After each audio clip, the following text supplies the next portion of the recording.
Okay, so those of you who are here, I appreciate you being here. Hello and welcome to Spiritual Frontiers Fellowship of North Carolina live stream event for March the 4th, 2021. My name is Susan Hunter, and many of you already know me from many years. And I'm the chairperson and program coordinator for SFF. Just in case you're new, Spiritual Frontiers Fellowship is a nonprofit, volunteer-run organization and has been established for 48 years. So we have been, quote, shining a light into the metaphysical community since 1973. That's a long time. It's a long time to live. But anyway, we are an organization that has met in person for about once a month to sponsor a speaker until last year. And then in August, we moved forward with the Zoom platform, which has allowed us to have a geographically wider audience. So I want to especially welcome and say hello to people who may be joining us for the first time. We are glad you found us. We are very active on social media, so check out our YouTube, Meetup, Facebook, and Instagram pages. Please like, share, follow, and subscribe. That always helps us if you would do that. If you want to receive our e-flyer to remind you of our events, you can sign up for that on our website, which is spiritual-frontiers.com. So here's Randy. Hey, Randy. It is my pleasure to introduce Randy Light. So welcome and thank you, Randy, for coming to speak to Spiritual Frontiers Fellowship of North Carolina. Randy is an award-winning hypnotherapist, hypnosis instructor, author, healer, presenter, and peak performance coach who lives in Northwest Indiana and serves people around the globe. During her experiential presentation tonight, she will share scientific studies, success stories, and immediate strategies to assist you in making a personal breakthrough. For the past 14 years, Randi has successfully hypnotized thousands of children and adults to break through barriers and achieve their goals. Her life work combines 35 years of research, training, and life skills to provide sustainable wellness solutions for personal and professional performance improvement. Randi's creation that is entitled Essential for Success System establishes over a 90% success rate with private clients who are insomniacs, stressed, feeling stuck, anxious, depressed, or in chronic pain, but want to heal and become the best versions of themselves. She communicates from the heart and lives her life in service to others. Randi has been interviewed on many podcasts around the country. She also had her own weekly Facebook live show called The Randi Light Experience, where you would get hypnotized and are provided with tips and techniques for reversing diseases and negative emotions so you can be a peak performer personally and professionally. Randi holds a degree in marketing with a minor in psychology and holds a master's in environmental studies education. She was also voted Hypnotist of the Year in 2012 at the Mid-America Hypnosis Instructor Conference. So Randi, we're so thrilled to have you here and welcome. It's all yours. Thank you. Thank you. Hi, everybody. I just want to say that when I ask a question, I don't know if you could all say hello like this, if your camera is on. It's kind of fun. This is a way that we can communicate or say something like this. Hopefully none of those, but just something like that. So I'm just kind of looking around and saying hello to everybody for a moment and to the people who actually I can see. And I understand that it's late for some people and they don't necessarily want to be seen, but welcome either way. And I just have a couple questions for you guys. So how many of you use your intuition to guide yourself or to guide others? Like by a show of hands like this. Okay, cool. And so how many of you feel like you still have emotional or physical conditions that need healing? Okay, a few of us, yeah. Most of us have one or the other or both. And how many of you have ever been hypnotized before? Okay, okay, cool, great. Well, as you guys know, my name is Randi Light, and I'm from Enlightened Living Hypnosis and Enlightened Living Hypnosis Academy. And today's presentation is Hypnosis for Healing and Spiritual Growth. And I just want to honor you guys. I want to honor you for taking the time out of your day to learn, to grow, to heal, to do something for yourself and do something for humanity. So thank you for being a part of this Spiritual Frontiers Fellowship and being part of tonight's presentation. It is in my intention that you are going to feel so grateful that you came to this presentation and that you are supporting the Spiritual Frontiers. So what I'm going to do today is what you're going to learn about is really a little bit more about how your thoughts and feelings affect you, like how they can actually make you sick or heal you, and even more powerful ways to tap into your true potential with the healing power of hypnosis and actually what hypnosis is. And you're also going to get to experience it because when I'm going to share with you different science, different success stories on the power of your thoughts and feelings and intentions so that you can have what you want after today's session. And I'm actually at some point going to ask you to write down your intentions so that and let me know them so I can include them during the hypnosis part, even if it's for intuitive activation or for healing something. And so many people want to improve their ways of connecting with source or their intuition. So that is something that we can do today as well. But I want to share with you that when I was growing up, when I was a little girl, on the outside, it looked like I was really confident. I mean, I was a cheerleader and a gymnast, and I was kind and outgoing. But inside, I never really believed I was good enough. And I always let my mother's critical voice affect my self-concept. And, I ended up getting into, falling in love with all the wrong people and doing, not wrong, but you guys know what I mean, where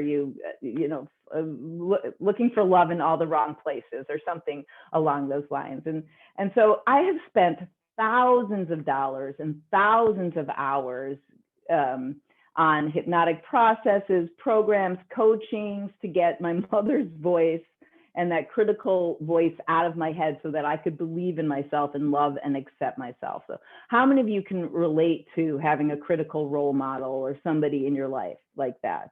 Yeah, so many people have had that, and it can affect us in different ways and show up in different ways. But hypnosis and coaching are such great ways to help you to heal. So like I said, I've literally spent thousands of dollars and thousands of hours and to get the BS, the bullshit and the belief systems out of my head. And I can literally right now, I can stop the BMWs in their tracks, the bitch moans and whines, that is. So trying to be funny, can't even hear you guys laugh. Okay, I see somebody giggling. Yes, this is such an interesting thing. I wish we could all hear some of that. But anyway, so now I have this deep desire and passion to raise the consciousness of humanity and move us forward into love. And how I like to do that is through hypnotizing people. And I also train people to become hypnotists. But when people want to work with me privately, they have to sign an agreement to promise to stop self-criticism and be on that path to learn to love and accept themselves. And I believe that is so profound and so powerful in making changes for yourself and for humanity. So I am going to get a little bit started and share a couple slides with you guys. I think we all need to be on the same page about what hypnosis is, although most of you have already been hypnotized, but just in case, what hypnosis is, what we think spiritual growth is, because there's even spirituality, there's so many different possibilities. So give me a moment while I do this thing. Let's see if that works. Okay, so do you see a slide that says hypnosis for healing and spiritual growth? Okay, good. Okay, so that's now, of course, now I can't change it. I don't know All right, well, give me 1 second. I know I practiced this, but it's not letting me do something. Give me 1 second, people, so I can share. So if we go like that. Okay, so you can see that as well. Is it still the hypnosis for healing? All right, so if I start from, how about right there? All right, so I just always love to start with this. All that we are is a result of what we have thought. All that we are is a result of what we have thought. I believe that to be personal in your own mind and global.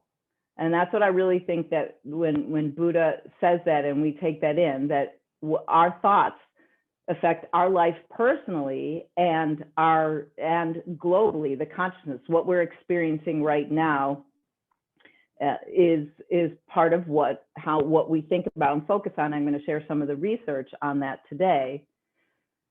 So hypnosis is just a normal, natural, common, everyday occurrence. Most of you have been actually hypnotized by people.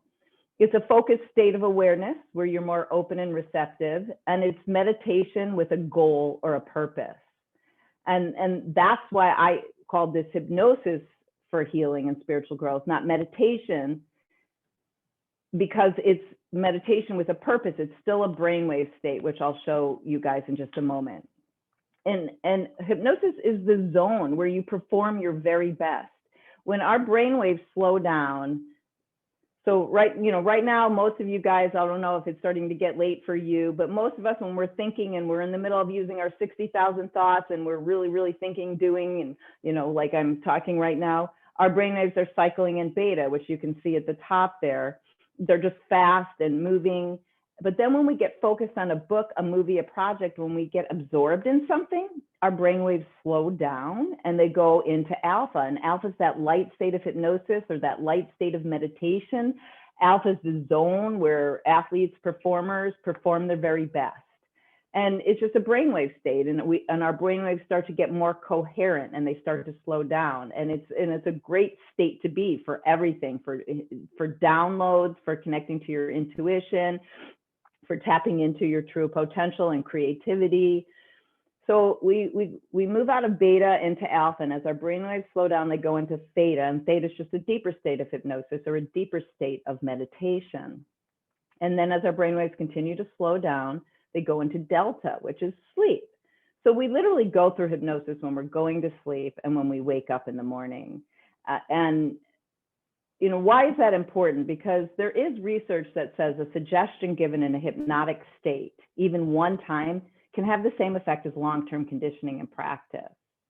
So think about that. That's a powerful and bold statement. So as a hypnotist, I deliver suggestions while you're closed and you're in a hypnotic state, but you're delivering suggestions when you go to sleep. So whatever you're focusing on, is going to determine how you feel, like how you sleep and how you feel and how you wake up in the morning. And that's where that concept of gratitude and doing something, positive, thinking about your successes for the day is really, really profound to do at night. So I think I will talk about this in a minute, but I'm going to come back from stopping from sharing so I can see some of your beautiful faces. I want to share something with you that is so simple and advanced all at the same time. And if you take nothing else from this presentation, but this one thing I'm going to say that you already know and you have heard, but I'm going to remind you again because I think it is so important. And it's basically to focus on what you want instead of what you don't want. To focus on what you want instead of what you don't want. And when you do that, that is a manifesting tool. If you focus on what you don't want, you're going to attract into your life what you don't want. If you focus on what you do want, you're going to attract into your life what you do want. And that is truly kindergarten and advanced level. So I teach this, and I still have to have my friends remind me to focus on what I want instead of what I don't want. We all can get emotionally hijacked or stressed out very quickly, instantly out of nowhere. And many of us live in a chronic stress state, and we know how much that can affect us. But so one time I was walking my dog and I was on a thin pier, and it was like a walking pier, and my dog was off leash, and we were walking, and then I noticed there was another person with another dog, and I started to, get a little, I guess, anxious or concerned. Which way were they going to go? And I started to actually focus on what I didn't want to happen, which was them to come towards me. Our dogs would have no space, and I didn't know. So I started to notice I was focusing on what I didn't want to happen. And as soon as I noticed that, I noticed I got a little stressed, and then I was like, oh, you're focusing on what you don't want. So then I was like, okay, I just started imagining the guy and the dog just keeping going so that I could just go here and they would go past me. And sure enough, that's what happened. So focus on what you want instead of what you don't want. Makes sense? If that makes sense, I know you already know it. Go like this, because if you're interactive, stretch a little, it helps you to get moving. And I would love to do some interactive things with you guys today. Do wherever you guys are right now, are you in a position to be able to stand up a little bit and move around? I'm just curious. I'm not asking you to do it now, but so we've got some nods. Okay, good. All right. So I like to remember the brainwave states as bathed, beta, alpha, theta, delta, and bathed. And so that can be kind of helpful to recognize it and to do what you can to get yourself into alpha. And but okay, so now I wanted to talk about spiritual growth and spirituality. So we're on the same page of that, because there's so many different things that could be. And so if we look at what the word spiritual means, there's some synonyms would be like the divine, mystical, sacred, some things affecting the spirit. So I wanted to share with you a few more things, but this concept today is about spiritual growth. So we got to have an idea of what we mean by that. And every one of you has a different meaning. I know for me, like being spiritual is a state. I like to feel connected. And I believe that, spirituality is a state. It's something that we go towards. When I feel connected to you, I feel spiritual. When I feel connected to the spirit world, I feel connected. And literally now so my mom passed a couple of years ago, and so she never could see me. Even on her deathbed, she could never see her light. But now I talk to her and I'm like, so now you see me, Mom? Do you see me now? I have no idea whether she gets me now, but I would think in the spirit world, she might just see that, I am, she may not be so judgmental of how I be, who I am. But I want to share a quick story with you about a hawk. And this is also connected with spirituality. And so how many of you familiar with, what's that called? Animal Speaks. It's a book, and it shows you if you're connected, with,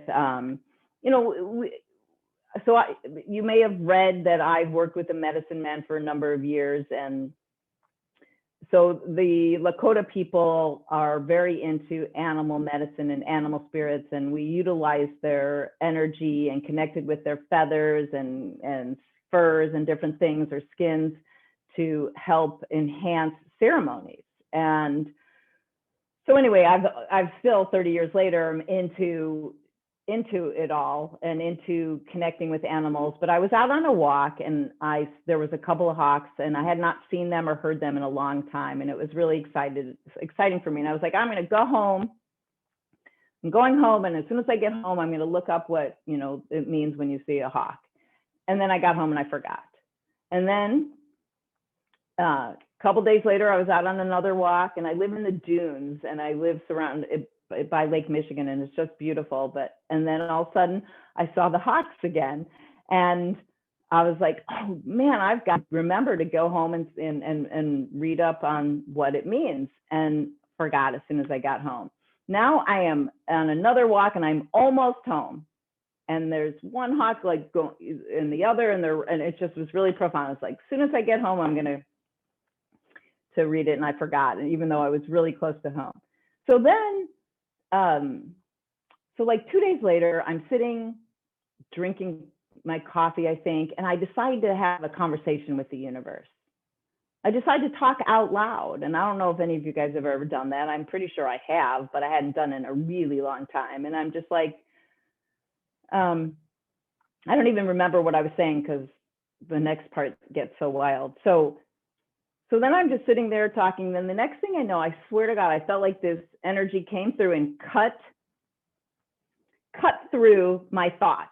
Like it was a physical, almost physical feeling. I'm kinesthetic, which you'll find out more about if you don't already know, but it cut through my thoughts, and the word hawk came into my mind. And I was like, so I ran downstairs, got the book, came upstairs and read, and it was about a messenger.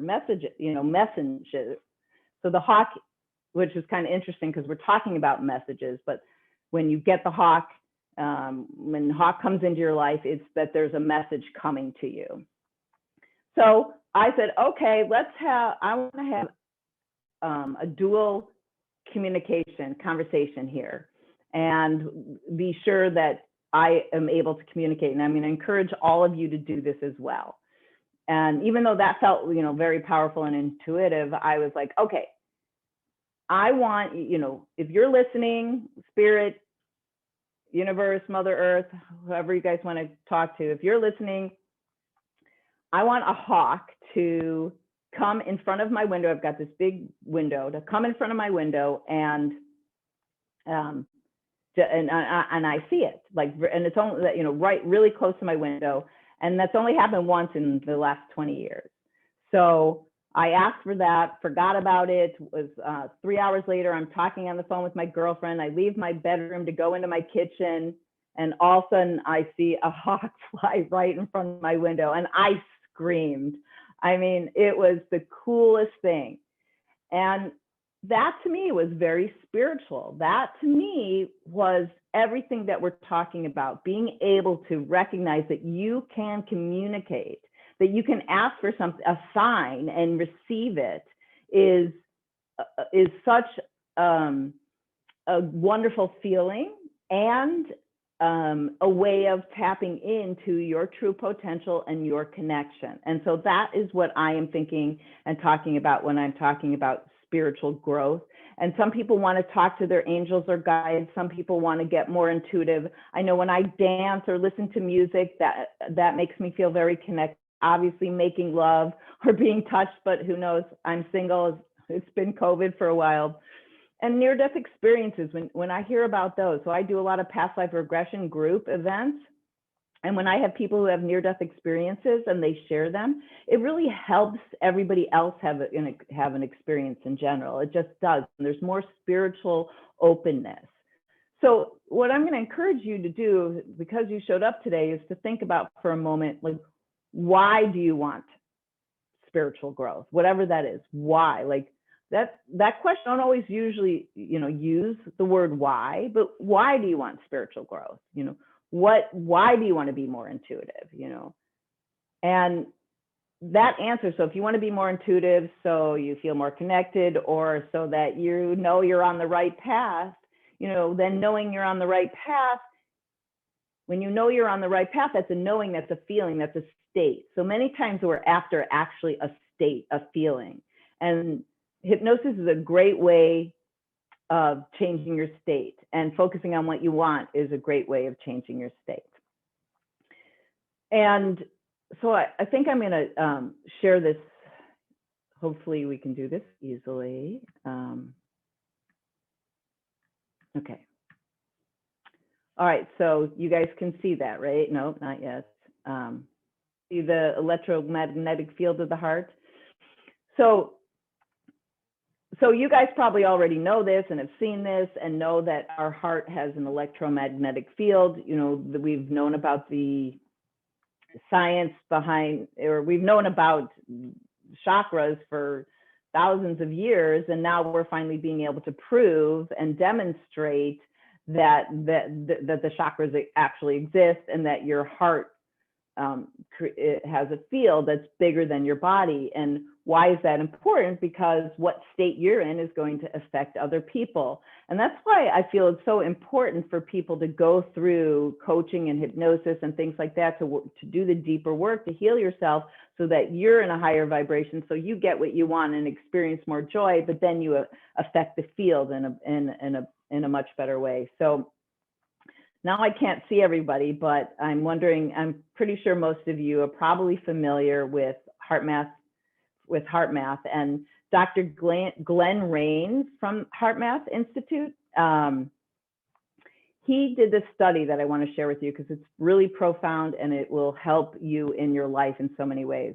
So people who, so heart rate variability is something that can be measured, and it's what happens in between heartbeats, and it's very telling of stress levels.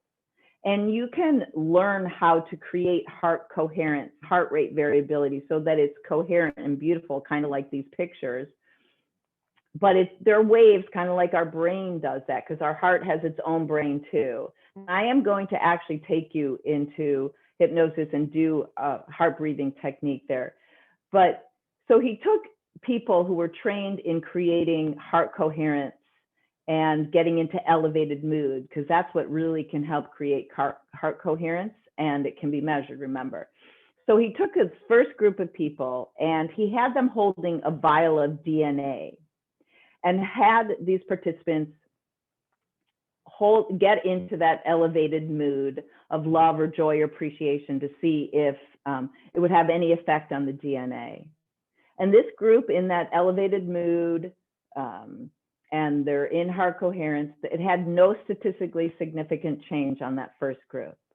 Then he had a second group that were told actually to hold a clear intention to wind or unwind the DNA, but not to enter into heart coherence, not to enter into that elevated mood. They're just holding a clear intention. And that group did not have statistically significant change. But a third group was told to enter into that elevated mood of like joy, appreciation, and hold a clear intention to wind or unwind the DNA. And in this group that had both, there was a statistically significant change. And in some cases, the DNA was wound or unwound up to 25%. And we're talking about with our minds. So think about that. And so in order to produce an intended effect, you want to be in an elevated mood and have a clear intention. Does that make sense? So I can't seem to, it's very interesting. Hi, everyone. I can't seem to change the, I mean, we did it perfectly, of course, before everyone got here, but to change the thing. So anyway, all right. So that to me was really profound and really changed me, because I'm always encouraging people to set intentions. But when you set intentions, now that you have this idea that you want to set intentions, you want to also get into that elevated mood. Does that make sense? Can everybody give me a, okay, cool. All right, I'm going to share another, I'm going to see if I can change the PowerPoint here. Yes. Give me 1 second so I can, what's that? Randy, if you push the space bar, that that did not work? No. Okay.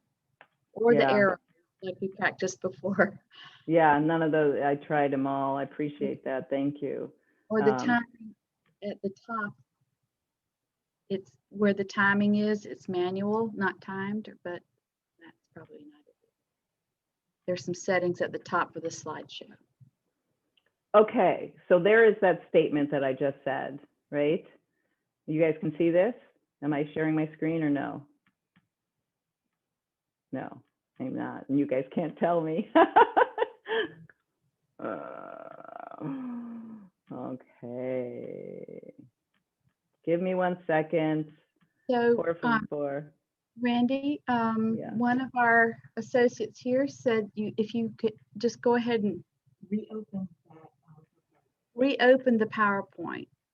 Like, get out of it and reopen it, and then it may work. She said she had Okay. that problem before. Interesting. Okay. Yeah. All right. So here is, thank you. It's always good to have somebody. I almost had somebody else just do that for me. So these are some really powerful quotes that I wanted to share with you before we go too much farther. But so thoughts have a laser-like power. Thought can be pulsed. Rumi Da. Thought is magnetic. Thought is information and energy. So hold a thought for 17 seconds. And it's like making a phone call to the quantum field. Dr. Goswami said that.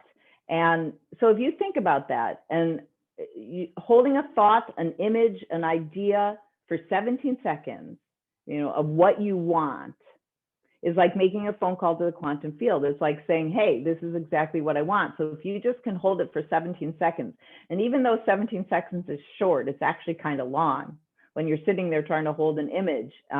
But that's the beauty of practice, having a self-hypnosis or meditative practice.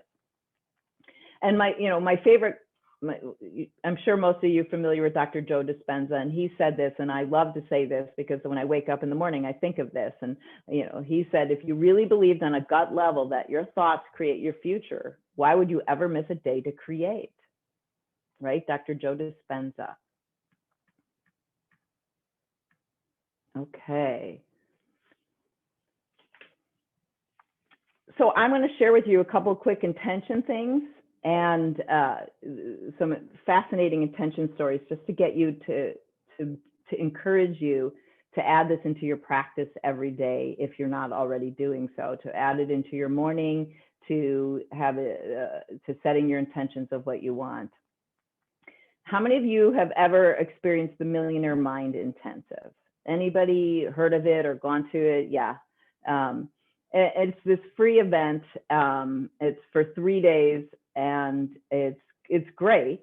And they travel all over. And so so someone had told me they'd gone last year, and they're like, you got to go, it's life changing. And I'm like, I've already done so many trainings recently, and I just was, maybe whining a little, and I don't want to go. And so finally I was like, Randi, just go. You're going to learn all kinds of training things to help everybody. You do all kinds of training and workshops. So go ahead and, just go. So I convinced myself to go, but I figured because they was going to be free, that they were going to be selling high dollar things to get you to go to, their events. And they might be great events, but at the time I didn't have the money. And so I decided I would go, and I set my intentions the whole way up. I'm going to learn training. I'm just going to learn training things, different exercises and activities to do with people.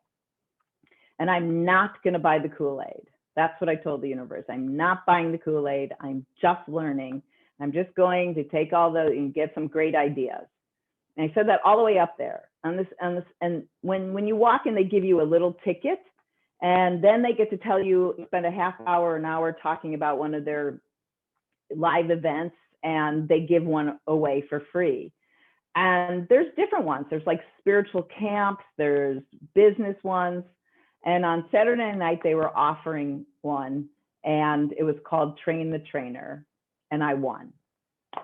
Right. So I'm like, that's all I kept saying is I want to learn these training things and exercise and activities and things and ideas to do. And then I win Train the Trainer.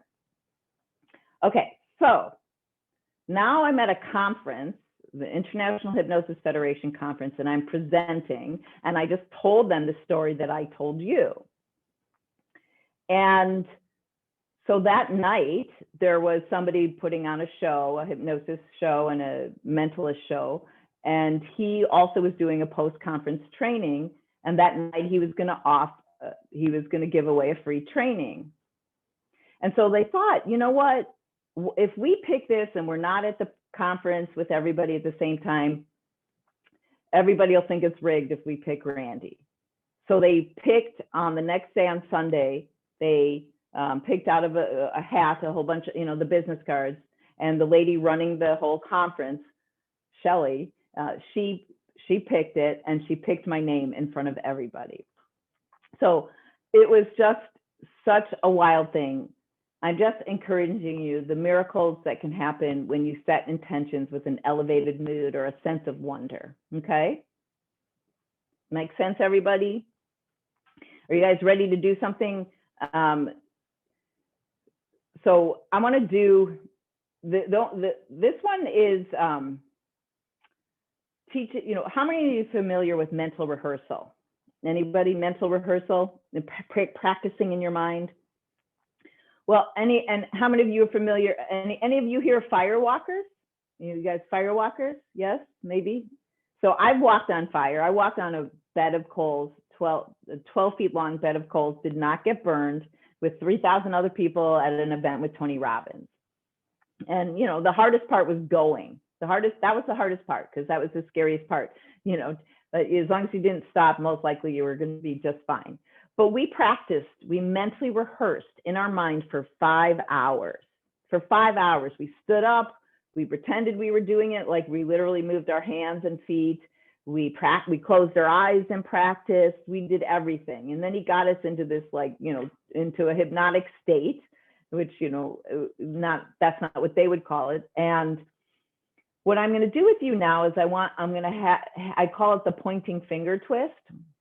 And Catherine, you might know what this is for sure. And but you need to be able to stand up, and you need to be able to go like this, where you're not going to bump into anything, not a wall or anything. So everybody take a moment to stand up. I know it's harder for everyone to see and different things, but I'm going to see if I can make everybody bigger. And then you can see me.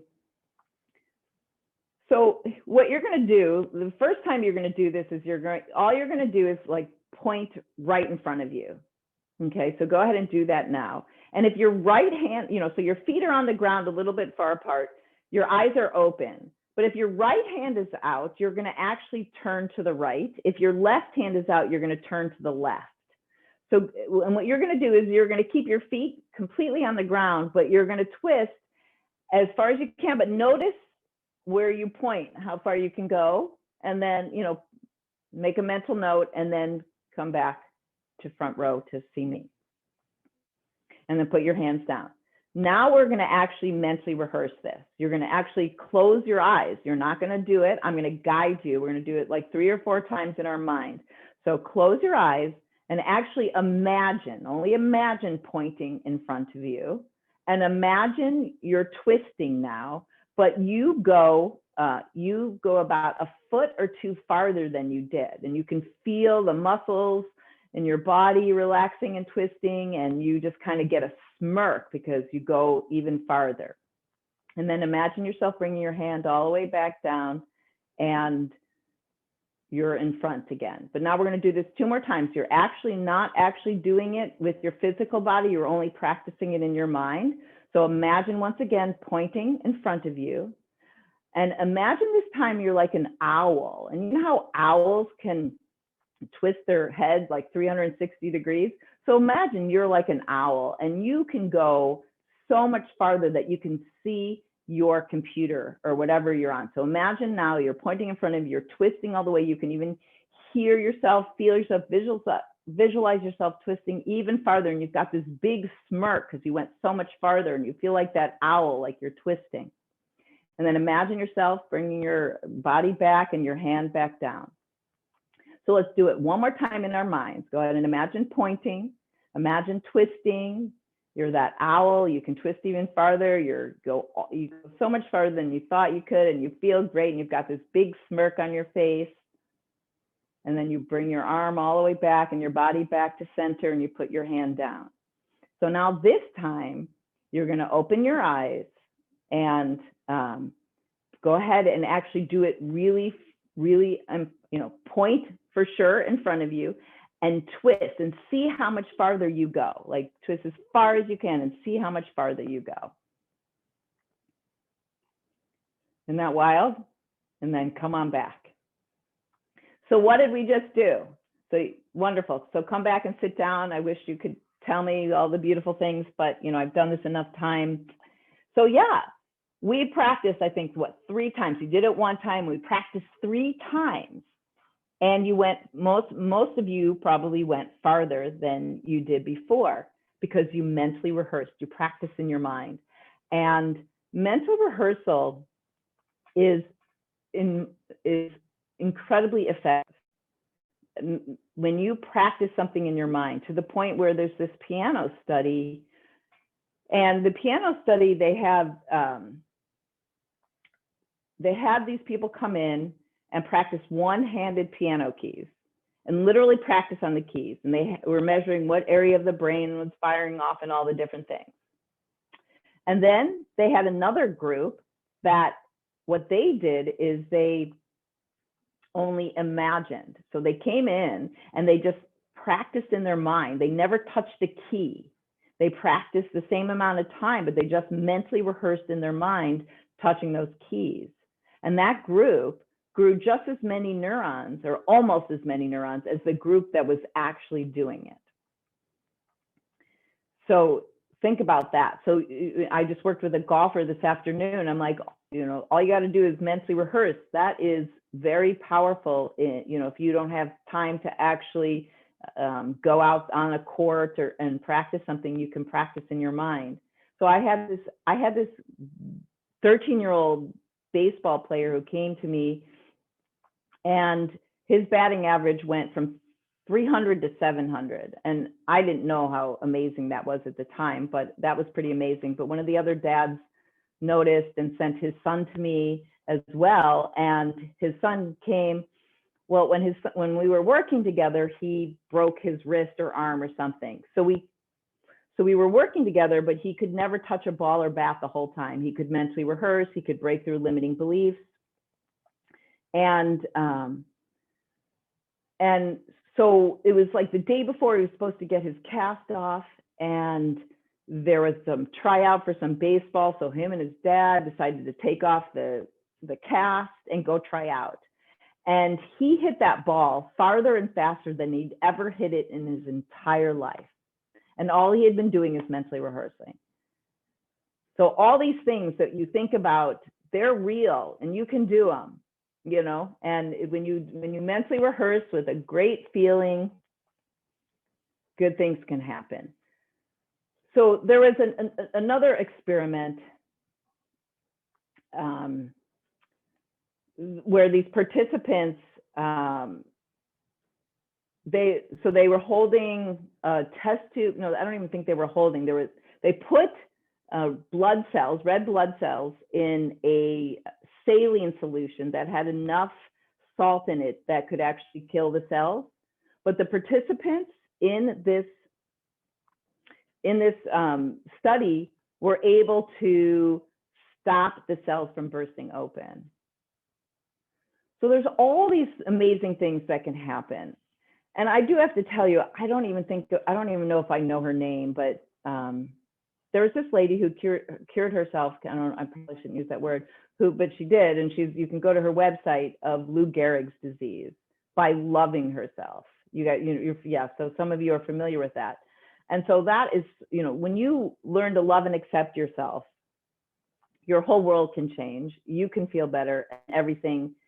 It just, you have your back. Somebody's there for you, and it's really cool, and it feels spiritual. And one of the things I'll do with you in hypnosis, but I'll do it with you guys right now. And this is what I've been doing with everybody now, and when at the very end of hypnosis. But take a moment right now to put your hands on your heart, and you're all muted, so you can all do this out loud if you'd like, but you can just take a moment to say hello to yourself, like, hello, Randi, I love you. And just notice how that feels. And you can say it a couple times. Hello, Randi, I love you. Or you can say your whole name. Hello, Randi Light, I love you. Or hey, Randi, I love you. And just see how that feels. And think about yourself doing that in the morning when you wake up. So imagine yourself tomorrow, close your eyes and imagine yourself waking up in the morning, and you put your hands on your heart as soon as you come to consciousness. So you're still in hypnosis. And imagine yourself putting your hands on your heart and saying good morning to yourself, and say, I love you. And ask yourself if that would be okay for you to do every morning. and then open your eyes and put your hands down. That's so simple, and so it can be so profound. I used to be to beat myself up a lot, and it caused all kinds of physical diseases, physical issues with me. People want to get rid of aches and pains. I had this client who was, so let me just talk a little bit about this. So this is my book. I mean, I have it on the other thing. And this is called The Essential Four, but this book is for hypnotists. So it's a training manual, but it's my system that, Susan mentioned, and it's 4 sessions that I believe virtually every person on the planet would benefit from going through. And it builds confidence, it reduces stress, it resets your systems, and it does emotional clearing in a light and easy way on the first session, and it helps you respond resourcefully to the world. And that's all in the first session. We just build that confidence, and then we start doing some of the deeper work, going regression to the root cause of things, and timeline therapy, just all this stuff, and forgiveness work is a big part of it. But the thing is when I do these 4 sessions with my clients, they heal physically. Their chronic pain can go away. They sleep better. Anxiety and depression goes away. And so I just wanted to share with you, I have this client that when she was 20, 21, she had to quit college because she had fibromyalgia, and she was depressed. She had gained weight, and she'd been a gymnast, so she was overweight. She was in so much pain. She was so depressed, and she quit college. And so then she found her way to me. And on that first session, when she came to see me, I asked her, on a scale of 0 through 10, 10 being extreme pain, what number she would describe her pain level. And she said she was at a 6. And I just happened to do this because we weren't going to be dealing with her pain on the first session. And after the session, she was at a 0. Her pain level was at a 0, and her fibromyalgia went into remission. So like that, I'm like, what the? So that was, so powerful to me, to think about, for those kind of things to happen. So when you do the work on yourself and you learn to love and accept yourself, and I'm gonna, hammer these in and focus on what you want and set your intentions, and you're clear and specific, that is, such a great way to heal and let go. People want to know what blocks them from being more intuitive or feeling more connected, and it's, it's all kinds of things, but it can be a sense of a sense of worthiness, whether you're worthy or not. It can be, because you carry resentment, or guilt is just really you against yourself, and it's so wonderful to release that. But so I'm walking the other day. So I live right near Lake Michigan, and I was walking literally, I don't know if it was yesterday or the day before, and there's a bunch of rocks. I collect all kinds of rocks and beach glass and different things, and I was finding some brown glass, and so I was like, oh, I want to find some green glass. I just kind of said that, and I was in a good mood, the elevated mood, and I didn't have any, it was okay if I didn't, it was okay if I did, and that plays a big role as well. And so anyway, so I look down and I find this little piece of green glass. So it's barely green, it's lime green. And I laughed at myself because I wasn't specific, because something like this was much more of what I wanted, right? And so that cracked me up, because I was like, well, that says it all right there, right? Why we need to be specific, I want a big, dark green beach glass, versus this kind of lime green small one. So when we are, how is the universe or God or source or spirit going to know? You might think but your subconscious is listening to everything you have to say, all your 60,000 thoughts, and you might as well be specific. Does that make sense? Yes? So hypnosis is a way of programming and reprogramming your subconscious mind for success. And we already know that 95% of our behaviors our subconscious. So almost everything we do stems from beliefs and programs that are stored in our subconscious. And so hypnosis is a way of programming, reprogramming your subconscious. But I want to share with you 4 other ways, because this will give you what you need, because you're not always going to have a hypnotist around you. Although if you're going to do deeper work, I encourage you. I know Catherine's a hypnotist here, and there might be a few other ones, but and I repeat myself on purpose. Hypnosis is a way of programming and reprogramming your subconscious mind for success, but there are 4 other ways. And one is whatever you keep saying over and over, whether you say it out loud or to yourself, whatever you keep repeating over and over is a way that you are programming or reprogramming your subconscious mind for success. And your subconscious mind runs all your bodily functions. Your subconscious mind can process 400 million bits of information in 1 second, every second. Your conscious analytical mind that's listening right now can't touch that. So whatever you say over and over, whether you say it in your mind, write it down, say it out loud, whatever you keep repeating is the way you're reinforcing old patterns or old habits or creating new ones. So definitely, focus on what you want and say what you want. So that's just, one other way besides hypnosis. Another way is whatever other people say to you or around you over and over, right? Whatever you keep saying over and over forms beliefs, programs, neural pathways, what other people say to you or around you. Even if it's just like something like, oh man, that's so cool. Oh, you're around someone who always says, oh man, that's so cool. Oh man, that's so cool. Oh man, that's so cool. You go somewhere, you see something cool, what pops out of your head? What pops out of your mouth, right? And you start to say that, and you don't even like to say things like that. And you're just like, what? So that's the second way we get programmed. The third way that we get programmed besides hypnosis is when we're in a highly emotional state. And when we're in a highly emotional state, it's as if we don't have a conscious analytical filter. And what someone can say can go right through our conscious analytical mind and form a belief in our subconscious mind, or reinforce one that's already there. So when people go in front of a doctor, right, they're in front of the white coat. The doctor's not technically a hypnotist, but because he's an authority figure, what comes out of his mouth can go right through and form a belief in the subconscious mind. And there's a statistic out there that says up to 80% of people who go to a doctor and get diagnosed with cancer and then are given a forecast of when they're going to die, that up to 80% will die right around the day the doctor tells them they're going to die. And that's the power of belief. That's the power of your subconscious.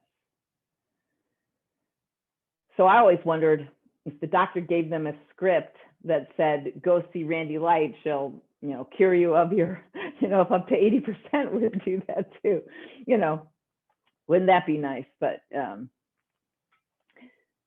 that's just not how our world is set up right now. But seriously, beliefs are everything. You guys might have heard about the knee study, and how many of you are familiar with You Are the Placebo, Dr. Joe Dispenza's book. I think this one was before in a different book, but I think this was Dr. Bruce Lipton's book, The Biology of Belief. Any of you guys read that? Yeah, or look into that? I love that book. Do you guys remember the knee study? So it's just really important, because if you guys want healing, then you want to recognize that your beliefs play a huge role, whether you deserve to. And I know you guys know all this. I need to be retold it sometimes too. I mean, at least most of you probably know all this, but in that study, Dr. Bruce Mosley did the study, and he had a bunch of patients with knee issues, and so that he took a group and he did what's common in the United States and did the surgery with this group where they scope it and they cleanse it, right? The knee. Then he took another group and he did what's common in other countries where they use water to clean it, but it was just, it was surgery. And then a third group, he pretended to do surgery. He made slits, they were sedated, and acted as if they had had that surgery. And this third group got better just as much as the first and second group. And we're talking from limping and walking with a cane to playing basketball with their grandchildren, all because they believed they had the surgery. So there's a lot of power in beliefs. And knowing what you believe, like Louise Hay always said, is like finding a gem. When you know what you believe and you know the BS, the bullshit in the belief system, then you can change it to the truth. Okay, I think we have a couple more minutes. I want to share a couple more things that I just want to make sure that I've shared with you guys. We have 15 more minutes, and let's see, what did that say? Sure. Okay, so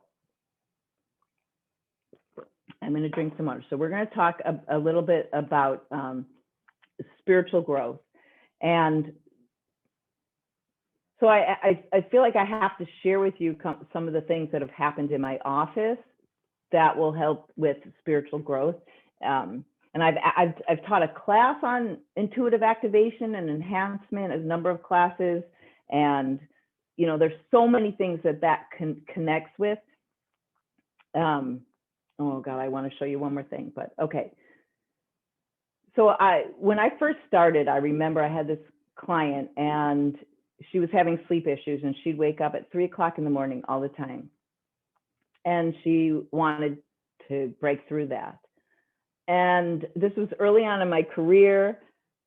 And I don't remember all the details, but what I remember is, when she was in hypnosis, I had her, she went to that time when it was 3 o'clock in the morning.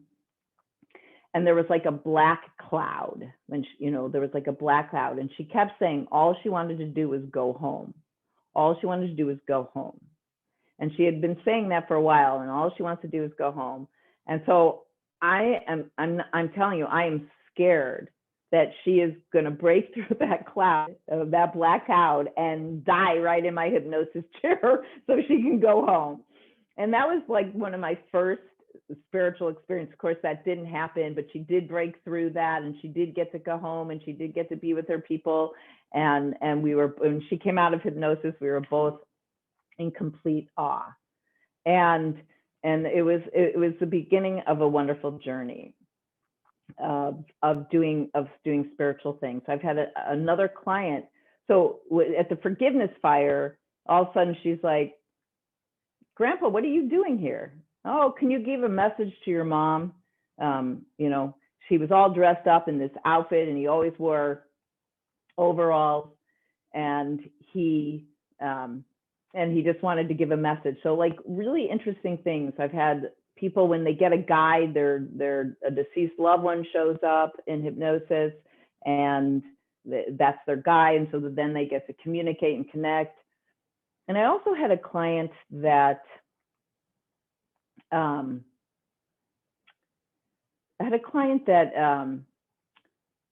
so she came, and she was already an intuitive, but so we were talking about her guide, and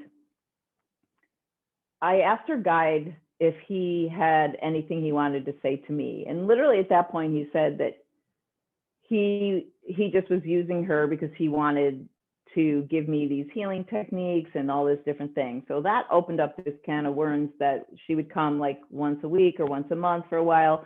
And we had these great conversations, and that made me feel really, really spiritual.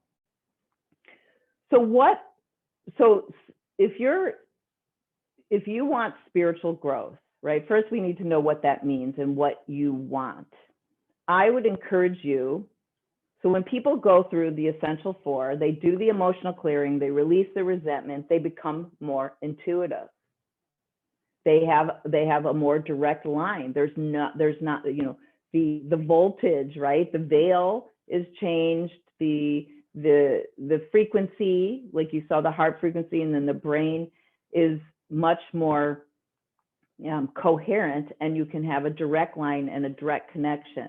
And so letting go of the limiting beliefs that you have around that, and part of is a huge way to grow spiritually, to feel more connected to yourself, to feel more connected to source.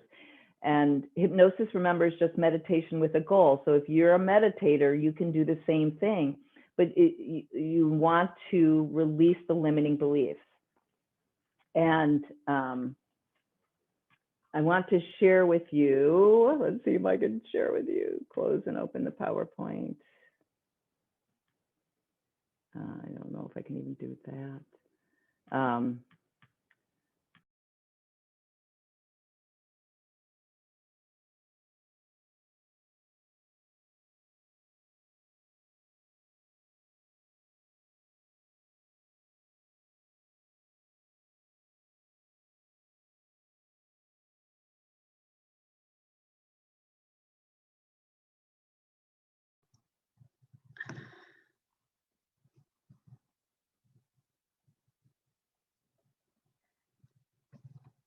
Well, it looks like we've lost her. Randy, are you still here?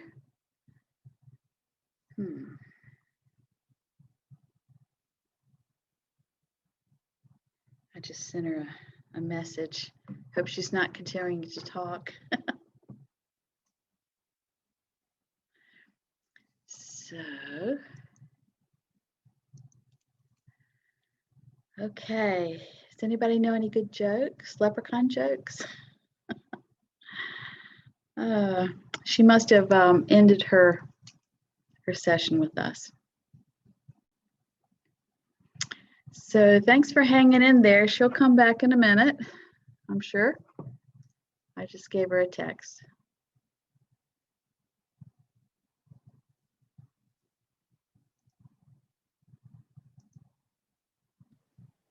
I'm here. I'm here. There you are. Yay. Yeah. Okay. I'm going to leave that thing alone. So I wanted to talk. So I have about 10 more minutes, right? Yes. Before the break. So I want to talk about the pineal gland. And I'm not going to try to find the PowerPoint. I don't think I can. All right. Is everyone there? Okay. So are you guys familiar? So the pineal gland is this fascinating gland that most of you are probably familiar with. It's the third eye. It's called the third eye, and it's in the center of your brain, but it's not actually part of your brain. It's been called the third eye. It's a pine cone shaped pea-sized gland that has more blood flow than any other part of the body except for the kidneys, even though it's this tiny little gland.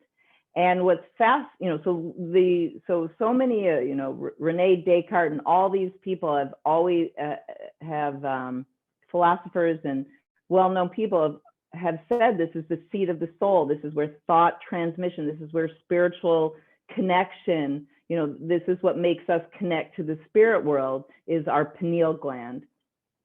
And it can be affected by minerals, like fluoride is a big one that they're saying can affect it. And it also, what's so fascinating about the pineal gland is that it regulates melatonin, which is what shows up when it gets dark, right? So we can sleep, and reduces when there's light. But this is in the center of your brain, and technically your third eye, it's not part of your brain, but it's in the center of your brain. But your third eye doesn't get technically any light, yet it controls melatonin, and it has photoreceptor cells. The cells of the pineal gland look very much like the photoreceptor cells of the retina of the eye. So that is just one of the most fascinating things. And what I love about using hypnosis to cleanse the third eye, to activate the third eye, to help you to get a direct connection, a direct line, and start to trust your impressions. And those are all different ways for, to be able to grow spiritually and to make those deeper connections. So in just a moment, we're going to be taking a break. And what I want you to do is I want you to think about and write down what you want. So when I guide you into hypnosis, we're going to do a little exercise when you come back so you can know what senses are dominant for you. But and you can share that intention with me, so that I can include it in the hypnosis. If you want to feel more connected, if you want to be more auditory or more visual, if you want to be able to love yourself more, whatever it is that you want, state an intention, and you can do it in like just a couple words or a sentence, so that I can include that. If you want more confidence or courage or healing, so that you can be more spiritually attuned. Does that make sense? So send that, and we can go from there. And I think we have time to do the lemon exercise before that, and then we're going to take a 5-minute break, and then we'll come back. I'm going to do this lemon exercise right now. I'm just checking the time, right? So we got 5 more minutes, I'm pretty sure.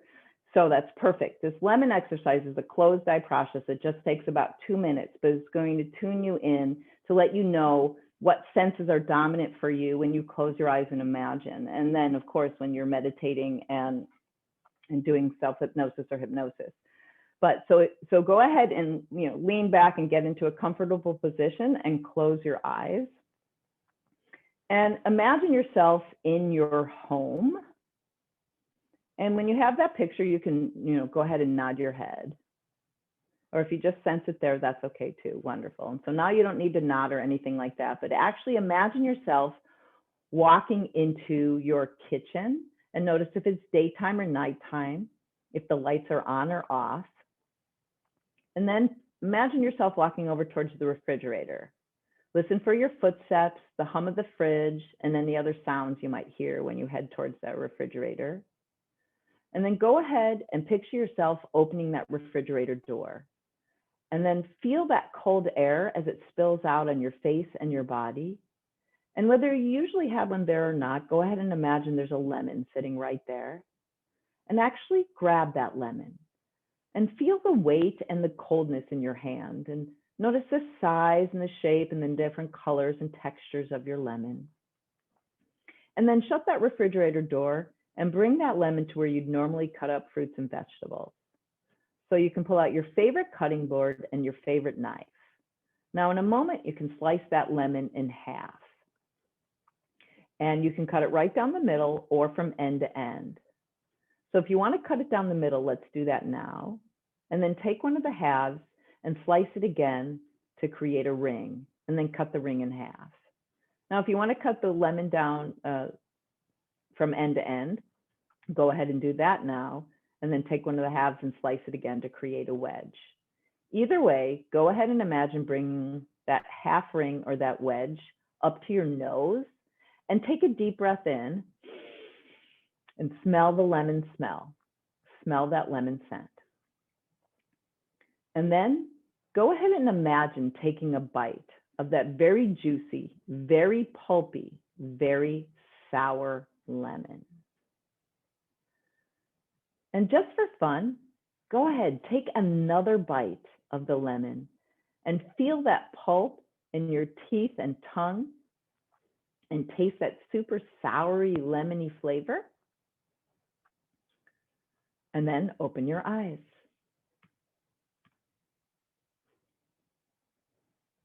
Okay, so I'm going to ask you a couple of questions, and you can write down the answers, but notice it. And well, first let's just have everybody, so how many of you could see something? Okay, yeah. So only, and how many of you describe that it was like bright and vivid and it really, like you could see it really, really well? Anyone? A few of you. Okay, so your dominant sense might be visual. You might have more than one. So for some of you, it might have just been kind of there, because that may or may not have been your dominant sense. For some of you, you might have described it bright and vivid or just kind of clear. So that's what your visual. So that's how you receive impressions, is through, when you are imagining, it's visual. So how many of you could hear footsteps or the hum of the fridge or any other sounds when you walked in your kitchen? So a couple of you. So you're auditory. And so that you, when you close your eyes and imagine, you can hear. Like for me, if I want to hear something, I really have to like close my eyes. I have to lift up my foot and I have to slam it down. Then I can hear it, but I'm not auditory. So then that would be one way that you communicate. That's one way you take in information. And when you imagine, so you're visual and auditory perhaps. And then how many of you could feel? Could you feel like the suction of the refrigerator, the cold air, the pulp in your teeth? Yeah.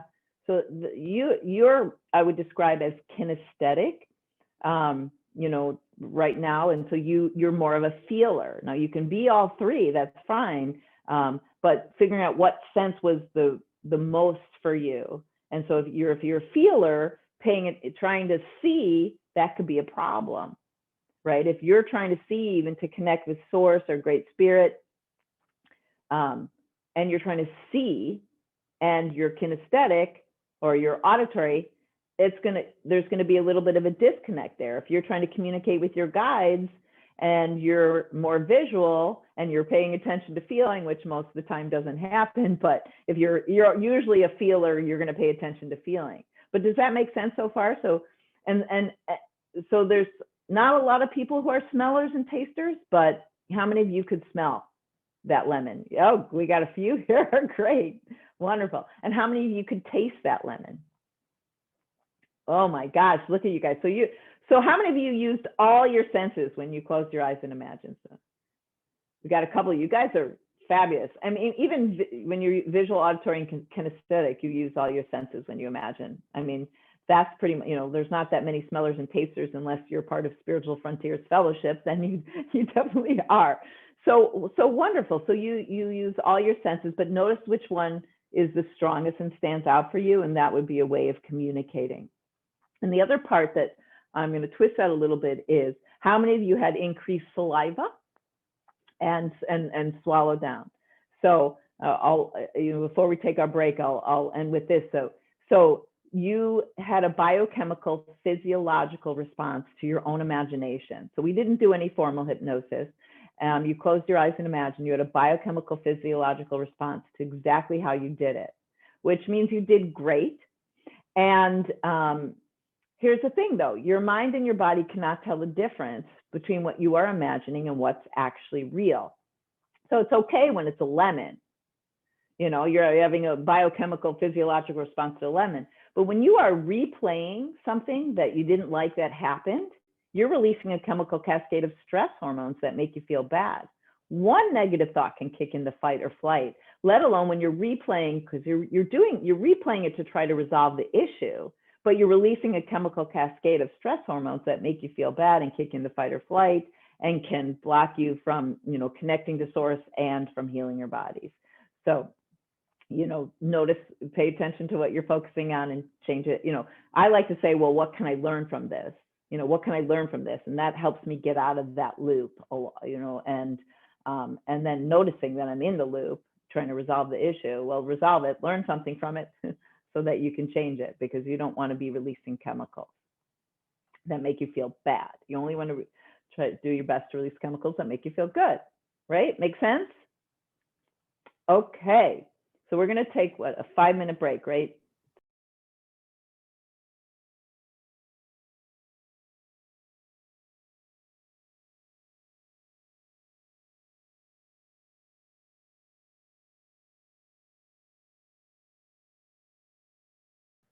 Okay, I can talk. Oh my goodness. Okay, thanks you guys. I feel so much more connected. No, you know, thank you for sharing some of the things that you guys shared in the chat box. And I want to see if I can share my PowerPoint real quickly and go over some of those things.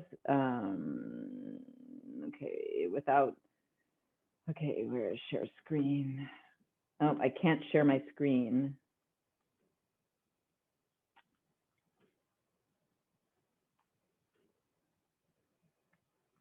Can I now? No. Okay. Okay, so a lot of what I said today actually some of the stories that I interwove were actually some of the things that you guys have written down as intentions, which, I love when that comes together like that. Randy, Yes. I made you co-host again. You can share now. When you went out and came back in, I didn't change that. So you can share your screen now. We'll hope so. I mean, not because of you, because of my thing. I see there's one more thing I want to write down, somebody's intention. Okay. All right. So let's see if I can share my screen and get to it. All right. So I want to show that. Okay. All right. You can see that, you guys? How do we create a laser-like power with our thoughts? And I know you can see the other ones, and that's fine for right now, because I think that just means I'll be able to continue really briefly. So I wrote that there because when you create a laser-like power with your thoughts, remember, that's a way of communicating. That's a way of making connection. That's a way of you creating, achieving, getting your intentions, manifesting what you want. And you want to be in an high elevated mood, a positive emotion. Hypnosis can be for most people. It's a way, I just had a client that told me that, she doesn't like to do drugs or alcohol, but she'll still do mushrooms. And she said that she doesn't need that anymore because the hypnosis made her feel that deep connection to spirit that the mushrooms could do for her. And clear intentions and heart coherence. So I'm going to do all those things with you today. And all those things will get you out of your head and into your heart when you do the heart breathing, to be able to allow you to trust more of what you, some of the information coming through. So someone wrote that they want to discern info from the ego, mind from spirit. Well, what was fascinating to me is a couple times now I get this like I told you guys, like this that comes through. So if you could ask for something like that, like today in hypnosis, so that was like, I know that something else is happening when all of a sudden I feel like something's coming in and splitting my thoughts. Okay, that's from spirit, that's from outside of me, so I could not have thought of that myself, but I wish I would have, but now I'm sharing it with you. So something like that, so that that is from spirit. That isn't your ego. So whether you're doing readings or you're practicing your intuition on your own. To increase your ability to do, so we're going to do all that today, but to increase your ability to receive intuitive messages and trust and believe with confidence, when you do the deeper work, so you don't have the fear coming into that moment, and in general, you're in a higher vibration, that is what will happen. And that's why I'm always encouraging people to do the Essential 4, to do emotional clearing, to go to hypnotists, and I'm going to offer all of you guys a $50 off. You working with me if you want to. You just say that you are a part of this event, and even if you're listening to the recording, you can still get that $50 savings. I'm also going to encourage you to write down and decide, which visual, auditory, kinesthetic, which ones you were. This is on a scale, right? Because that helps very much if you were maybe at a 7 with visual and auditory, and that will help you tune into what you need to be tuned into or what you want to get better at. Does that make sense? So, we all think of chakras kind of like this, and but I think of chakras more like this, and that they're in the front and back. And so when I do connect with my chakras, I'll breathe in and out of them through the front and through the back of my body like that. And then you're going into what Dr. Joe Dispenza calls like this 2 ways. So you're focusing on some specific thing, and then you're focusing on nothing. And so that's a great way to achieve what you guys are wanting to achieve. So I do it kind of like that. So I hope that makes sense. I'm kind of running through this quickly. Another important way to really connect with your everything is to connect with your intuition, your higher self, your guides, to see everyday signs, to take off weight, to feel worthy, all of these things to make decisions more confidently, is you thinking differently, you believing in yourself, loving yourself, making everything a practice. Just like if you want to practice in your mind, you know, if you want your intuition to be better, you've got to do it daily and increase that muscle and prepare it. But what you're looking at right here, and you guys might be familiar with Dr. Emoto, and right here, this is tap water from Tokyo before it was blessed. And there's just like families. These are the families. They focused for 3 minutes and prayed over the water, you know, blessing the water. And then 3 hours later, then they put the water that's blessed. So it first looked like this and under a microscope. Then they take this and they freeze the water after it's blessed. And once they freeze the water, then they can look under a microscope and it crystallized and it formed these beautiful crystals after being blessed. And so there's tons of rice experiments and different things, but you know, they even had things where they just put water or put a name, put a word on water like hate or love, and love crystallized, hate did not. So what you're saying to yourself is going to have a profound effect on how you feel. If you are in a stress state, that's going to make it harder for you to connect with your higher self.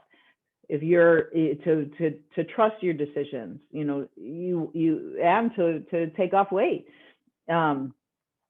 So reducing that stress, resetting your systems, believing in yourself, loving yourself are all ways for you to connect. Plus having that, obviously, that daily practice, what we're going to do today, and you can do that after today because you'll also be able to listen to this recording more and more. So I'm going to take you guys into hypnosis in just a minute. But I just want to share all this with you because most of the time people don't want to deal with this afterwards. So as you know, I take many people through the Essential Four, and I do more sessions than the Essential Four, but it's the most, it helps almost all my clients that want that to be more intuitive because they're doing the emotional clearing and they're no longer in a state of fear. They're no longer in a state of doubt, and they can trust their what comes more. And plus, then you're creating a neural pathway of getting into a hypnotic state, into the alpha and theta brainwaves. You're having that neural pathway, so it's much easier, and it's much easier to do the emotional clearing when you're being guided. Forgiveness is hard to do on your own.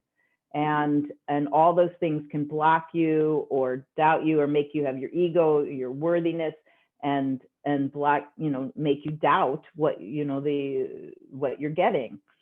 So I'm going to, you know, remember, I'm giving you guys a $50 savings, but I want to tell you about 2 more things. I have this great workshop. I had so much fun doing it. I don't mean to say that it was great, but I didn't make up the first part, so I can say that. But it's a powerful goal setting, gets you focused on what you want, and you can buy the program at my website, I think, at this point, or just reach out to me. But you know, it's got 3 parts, and it includes hypnosis, and includes creating a vision board, and then this incredible goal setting process that that Train the Trainer guy taught me. So. And then lastly, I just have to tell you guys that I train people to become hypnotists, and it's a very rewarding career, as you know, and it is a career, and people know of hypnosis, and people make a living doing hypnosis, and you can combine all the intuitive things that you do with your clients and Reiki and everything else as a hypnotist. So reach out to me. It's on my website as well. And I'm actually starting training on Tuesday if anybody's just really excited. I'm doing them online and live. Right now it's on live, and you can do it at your own pace. So I'm done with all that. Okay, stopping share. Now we're going to go into hypnosis. I'm going to look, okay, a few more people wrote some things. I'm going to play some music, and you're going to want to get into a comfortable position. And before I take you into hypnosis, here's what I'm going to say. If your mind wanders, that's normal, it's common. Just as soon as you notice, bring it back to my voice. When your conscious analytical mind pops in, your skeptic mind, whatever it is, how will you know? Because you'll sit there and all of a sudden you'll notice yourself analyzing. You'll be like, am I doing this right? Is this working? And as soon as you notice, go, oh, that's what Randy's talking about. Literally tell that part of you to go sit down and come back and focus on my voice and what you're doing. There's time distortion in hypnosis. So 5 minutes could have gone by since you had that analytical thought, but you don't know that, okay? So just tell that part of you to go sit down. And one other thing, your mind is the creative mind, and it knows how to help you be the best you can be. So if I were to say to you, oh, you might imagine a square orange room, and into your mind pops a round purple room, go with that, right? So I'm your guide today, and spiritual people, guides will take over, but I'll just get you into the state. That's fine. You don't have to listen to my voice if you're having a great time with, getting a download, which can, really, really happen when you just sort of relax and allow me to guide you, okay? Because all hypnosis is self-hypnosis. So I'm going to be guiding you and I'm prompting you, but you can also do your own thing. But I'm going to encourage you and add everything that I've talked about together. Okay. So you guys ready?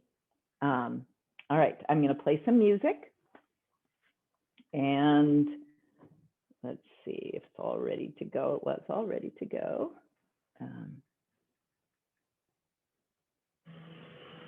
So I want to make sure the volume's right. It might be a little too loud, but I don't know.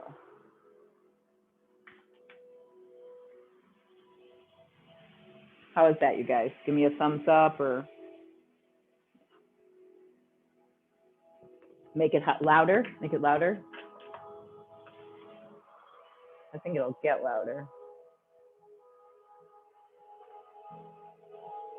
Remember, I'm going to be talking too. Can you hear me talking? And then, is that good?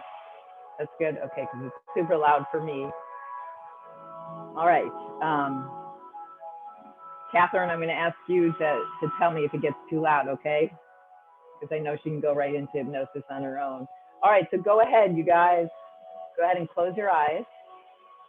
And on your next breath in, take a deep breath in and hold your breath in for as long as you comfortably can. And while holding your breath in with your eyes closed, look up above your eyebrows, connecting with your higher self and your intuition. And then lower those eyeballs and picture a healing sound wave going behind your eyes, relaxing the muscles there and all the way down to your toes. And we're going to do that a couple more times. On your next breath in, take a deep breath in. Hold your breath in for as long as you comfortably can. Look up above those eyebrows, connecting with your intuition, your higher self. And when you lower those eyeballs, feel a healing sound wave going behind your eyes, relaxing the muscles there, through your body, down to your toes. And let's do that one more time. On your next breath in, take that deep breath in, fill up your belly, hold your breath in, look up, connect with your higher self and intuition. And when you lower those eyeballs, picture that healing sound wave going behind your eyes, relaxing the muscles there and all the way down to your toes. Now you can continue to deep breathe, you can resume normal breathing or both. Either way, begin to pay very close attention to the sound of my voice, as if memorizing every word you hear me say. Right now, imagine yourself walking along a very welcoming, inviting beach, as long as you like to be at the beach. And imagine yourself walking along the shoreline. Notice the bright blue sky. Feel the warmth of the radiant sun on your skin. Hear the sounds of the water and animals welcoming you and greeting you. Engage all your senses and imagine yourself walking along that shoreline, allowing every step you take to double your relaxation. And notice there's a big giant 5 written in the sand. Imagine yourself now walking over towards that 5. And in a moment, you can erase or melt or dissolve that 5. And as you do, imagine yourself becoming 10 times more relaxed and 10 times more focused. Good. Very good. And as that 5 melts away, just imagine yourself drifting down deeper and deeper, to that place inside you where things change, where things heal, where insight lives. And then walk along that shoreline with a lightness of being, a lightness of being. And notice there's a big giant 4 written in the sand. Walk on over towards that 4 now. And in a moment, you can erase or melt or dissolve that 4, however your creative mind would like to do that. And at the same time, imagine the tension melting away, like an ice cube melting on a hot summer day. So take that deep breath in. And when you breathe out, feel all that tension melting away like an ice cube melting on a hot summer day, and that 4 melts away, and you just let go. You feel like you're melting right there into the chair. And then see and hear and feel yourself walking along that shoreline with a lightness of being, a lightness of being, a spring in your step. And walk on over towards the 3 that you now see. And as you walk on over towards that 3, become aware of 10 things that you could feel truly grateful for. And at least 5 of them need to be things you could feel grateful for about you, qualities, who you are. And feel that appreciation, feel that gratitude in your heart for 10 things, 5 about you. Good, very good. Now in a moment, you're going to begin to erase part of the 3. But you are going to allow the universe to support you, your higher self, your guides, angels to support you. And that water is going to flow in and wash away the other part of the 3. You might even feel it washing over your feet in the middle of the 3. And as that 3 melts away, you drift down deeper and deeper now to that place inside you where things change, where things heal, where insight lives. Now, walk along that shoreline with that confidence, with that relaxation, feeling more calm, more relaxed, and more at ease. And walk on over towards that 2 that's written in the sand. You've allowed yourself to be guided into a focused and relaxed state. You've gotten into an attitude of gratitude. And so now it's time to set your intentions. Some of you wrote them down. State them one more time. What you want.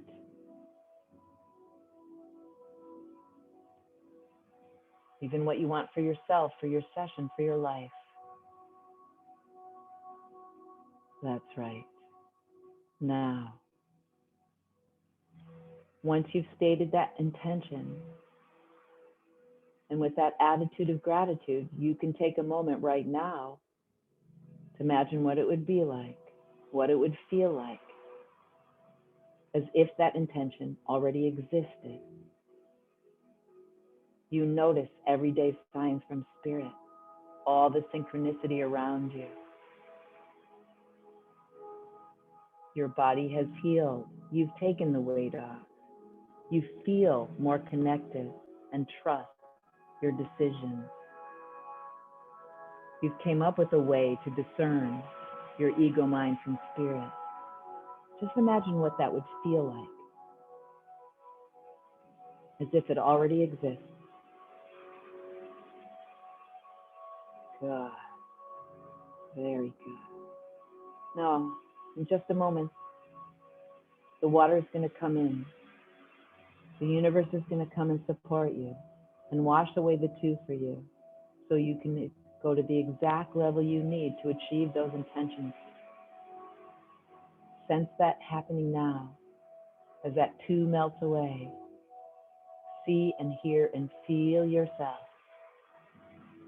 Double that relaxation. Get more and more comfortable, more and more relaxed, and more at ease, knowing that you are on your path creating and achieving your goals and healing in every way. And with that confidence,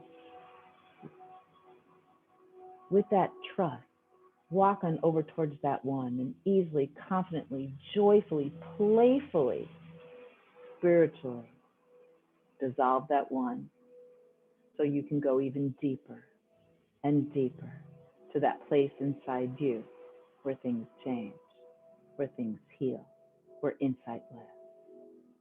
That's right. And there you are on that beautiful beach. And just allow any sounds you hear in your room or outside your room to relax you deeper and fade away so you can focus and concentrate on what you're doing and the sound of my voice. Also allow every suggestion I say for your highest good to flow deep into your subconscious mind and make a deep, lasting impression so that you do continue on your journey of believing in yourself, of loving yourself and accepting yourself, and accepting that you are a spiritual being having a human experience. And as you look around on that beach, take a moment to lift your arms up to the universe, to the sky, to spirit, and tell spirit you are open and receptive to all good in healing, in discernment, in intuition, in synchronicity, in everyday signs. You are open and receptive to all good, and sense this love and light going into your head and hands. You're open and receptive to all good and intuition, love, strength, courage, confidence, positivity, trust, connection. Wonderful. Now you'll notice in the distance, there's a transport vehicle and there's a mountain. And on top of that mountain is a portal that's going to take you to your higher self sanctuary. That's right. So go ahead and begin walking to that transport vehicle towards that mountain, getting closer and closer, enjoying the view and the beauty as you are looking with a new perspective, a new way of thinking and being and feeling. I'm going to count from 3 to 1. When I get to 1, I'll snap my fingers and you will be in front of that transport vehicle. 3, 2, 1. Be in front of the transport vehicle now.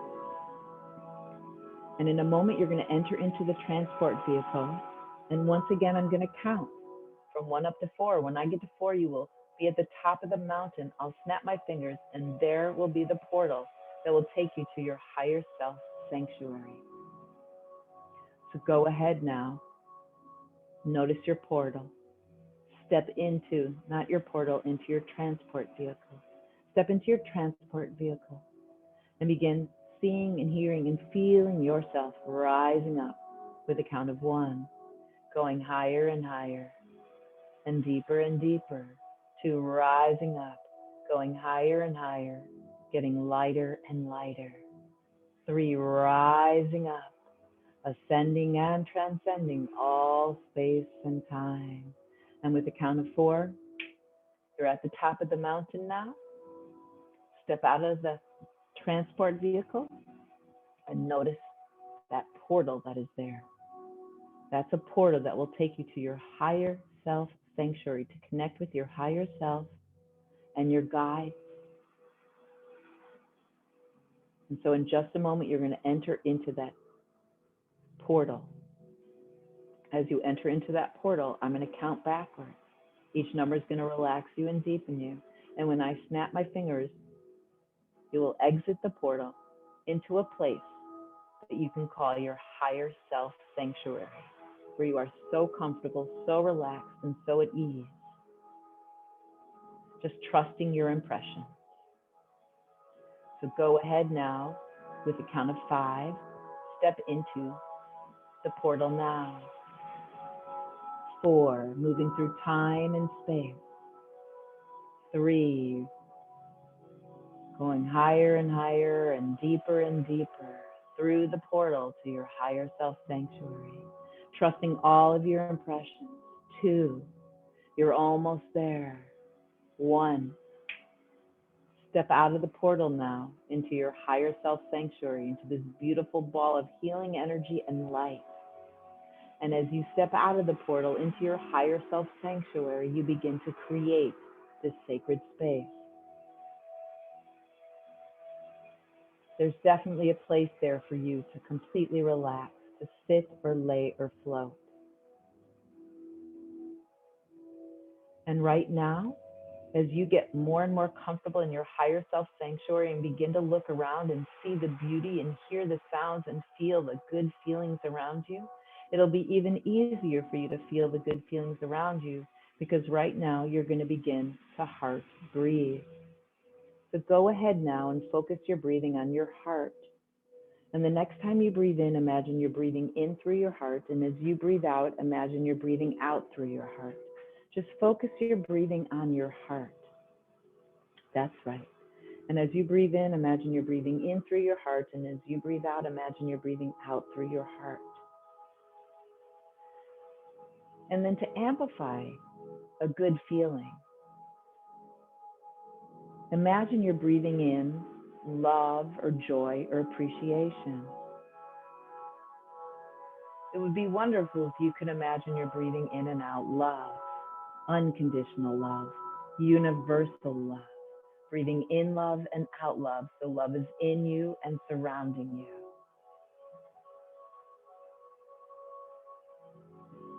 Imagine you're breathing in the color, the sounds, and the feelings of unconditional love, universal love. And then, in just a moment, invite your heart to open, and then see and hear and feel your heart opening.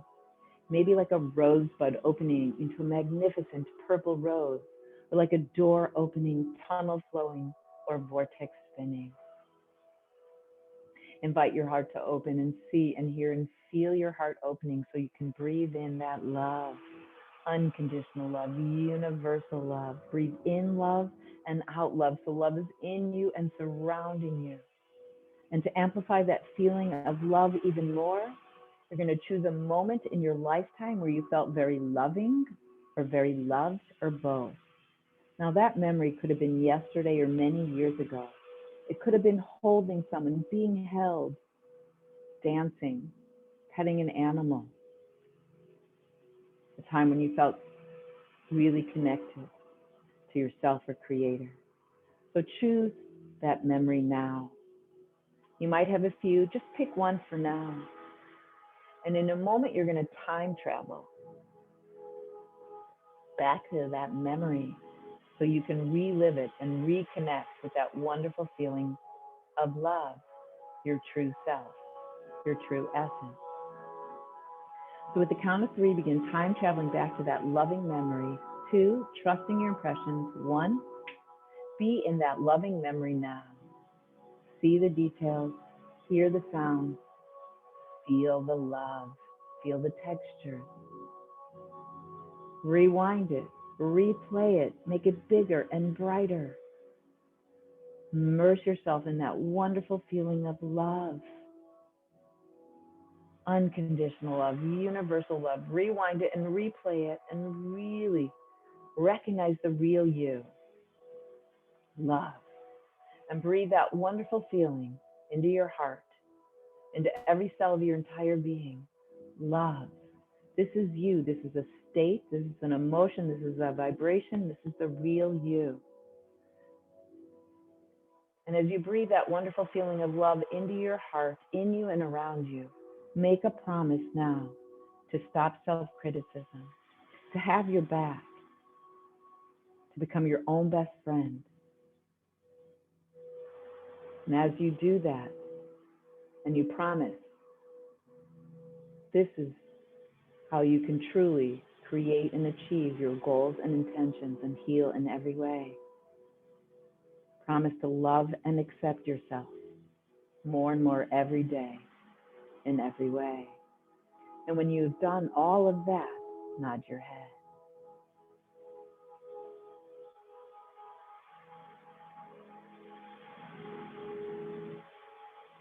Good.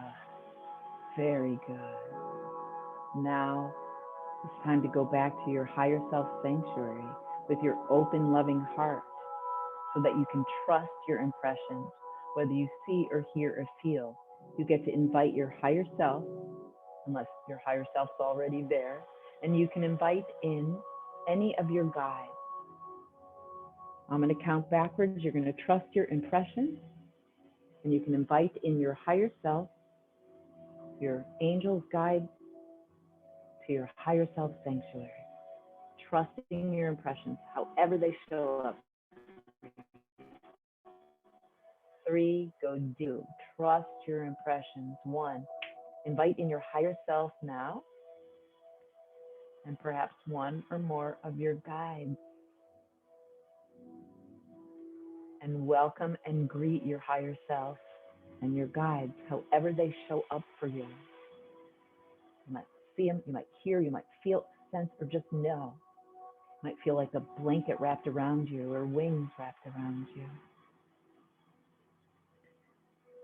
Now, once again, it is time for you to set your intention, to tell your higher self what you came here for.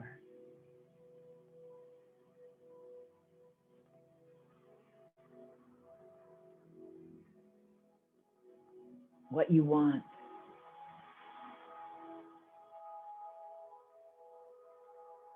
And notice how they respond as you welcome and greet and let them know what you want. You can ask any questions here as well. If you want discernment from ego, mind, and spirit, ask for a way, a sign before you get that information. We just set up a portal for you to be here. And so you actually have the ability to discern because you have a way of coming here now in a new way with your heart open. This allows you to increase your ability to receive intuitive messages and to trust as you step into a state of grace. You, from this moment forward, trust. As you believe in yourself and love and accept yourself, you feel more worthy. And as you feel more worthy, you love and accept yourself. As you are present in what you are doing right now and become more present every day, you become aware of all the synchronicity around you. You see the everyday signs. You hear them. You feel them. There's magic in the air because you showed up today, because you are with your higher self, because you are making that deep connection and believing in yourself and promising to love and accept yourself more and more every day. You do make decisions more confidently. Your body can physically heal when you utilize the power of your mind to turn on the gene expression for growth of healthy cells, of healing and repair. You have the ability to easily connect with your higher self and intuition. You can just imagine that inner skeptic stepping back, just stepping back. And you're stepping into your higher self and becoming one. And when you step into your higher self and become one with your higher self, information flows easily. Makes it easier for you to create a routine and maintain it. Going into self-hypnosis or meditation, connecting with your higher self, of exercising physically, and of connecting with your guides. Every time you heart breathe and you spend time breathing in and out of your heart and connecting and getting into that elevated mood of love or joy or appreciation, you trust, you believe. The rapid healing is possible. So as you communicate all these things that you want, and as I share them and you allow them in and you see and hear and feel them, it is time for you to recognize that when you want something and you get into an elevated mood, then you vividly imagine it as if it already exists. And as I like to teach my clients, vividly imagine the end results with a great feeling. And you have a great feeling now. The end result is the desired outcome, the intention already existing. So after you've communicated everything with your higher self, your guide, you can ask a question or two. I'm going to be quiet for a moment and then take you into your future to see it, hear it, feel it, smell and taste it. Right now, establish a connection, ask for what you want.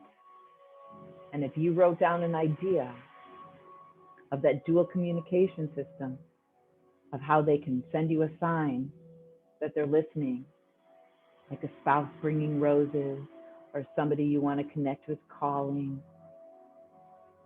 or you finding a dime.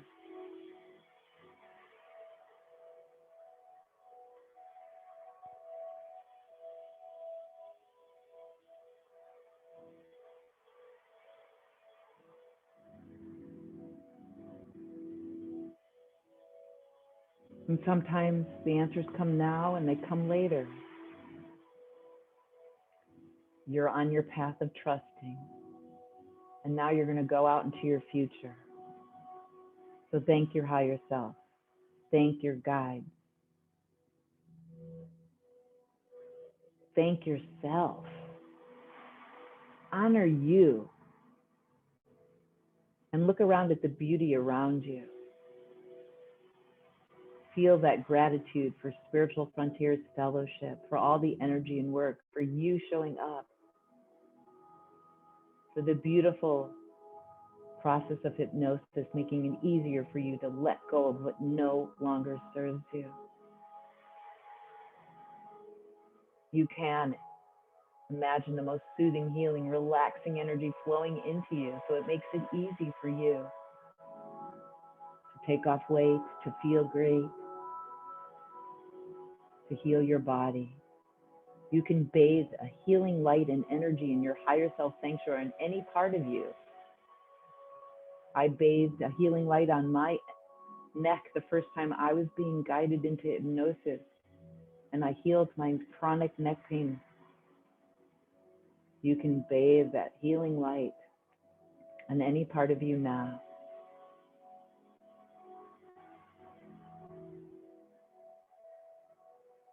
And you can right now take a moment to step in and become one with your higher self. Become one with your higher self.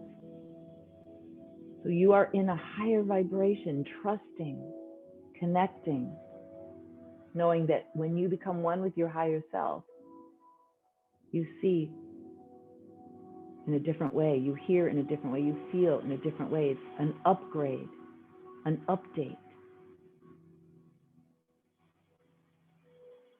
And now you're going to time travel into your future.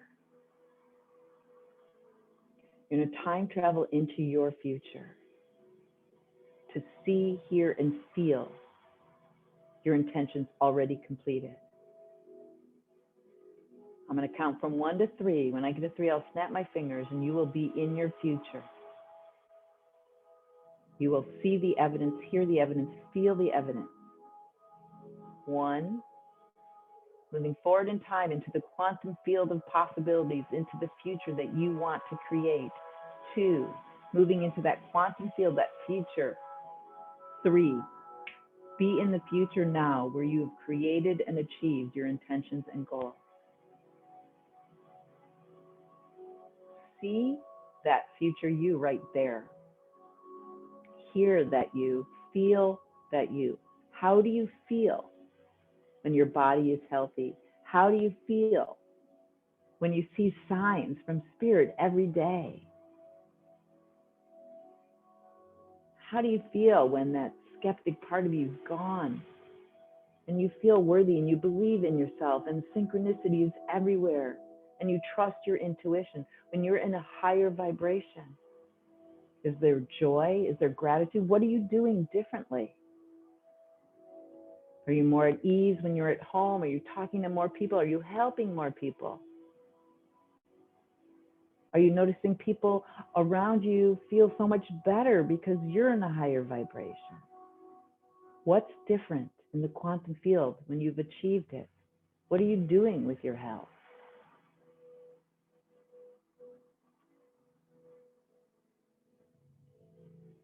And look at that beautiful future you and celebrate with that future you. Celebrate with that future you. You did it. Your future self also has some wisdom for you. Ask your future self for that wisdom, recognizing that you might see or hear or feel, even smell or taste. It might even just be unknowing. Be open and receptive, receiving that. And then in a moment, the two of you are going to merge. So all that insight, all that wisdom, the quantum field of possibilities flows right into the you of today, into your very DNA, activating your joy gene, activating your intuition.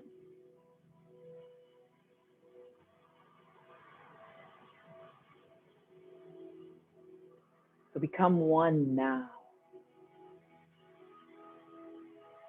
Become one with your future self. You're one with your higher self.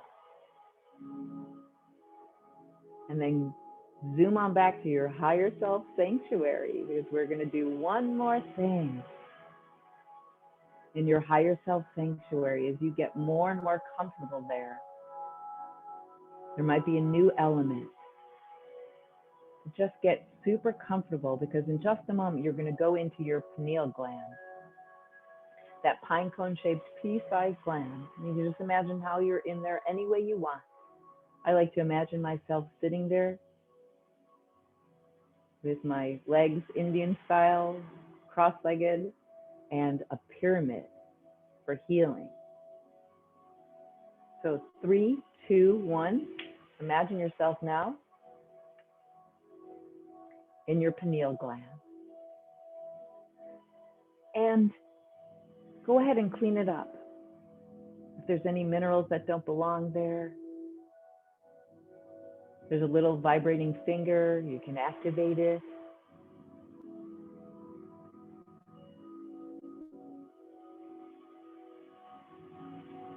And just sense it open. Like put your energy there, breathe in and out through the front of your body, through your body, and out the back of your body in that area. That indigo spinning vortex is now open and receptive and tuned in. You can sense the antenna coming out of that area above the chakra above your head there, that crown chakra and the other chakra. And it's a beam of light, and it's connected to your higher self sanctuary. And it will always stay connected. And when you go into your pineal gland, it's a way of connecting. When you go to your higher self sanctuary, it's a way of connecting. Good, very good. Now it is time for you to come back into your body. So imagine there's a beam of light that you get to ride. A beam of light that's taking you through time and space. And go all the way through your body down to the center of the earth, the green heart center, the green crystal heart center of Mother Earth. And then allow the energy to go to the top of your head, but land in your heart.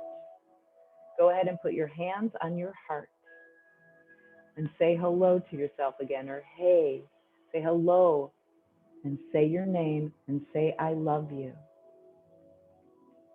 And then state 1 or 2 or 3 affirmations that reinforces the new you that's about to emerge. Like I am confident in my decisions. I easily connect with my higher self and intuition. I easily discern. I am intuitive. I've got this. I love myself. And shout them in your head. This is the you that's about to emerge. I'm going to count from 1 up to 5. When I get to 5, I'll snap my fingers, and this new, lighter, freer, healthier, happier you is going to emerge.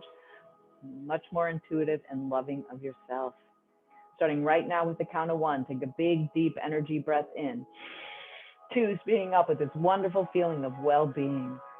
3, into the present, into a new mind, a new body, a new you. 4, speeding up with a lot of energy and well-being. And with the count of 5, open those eyes.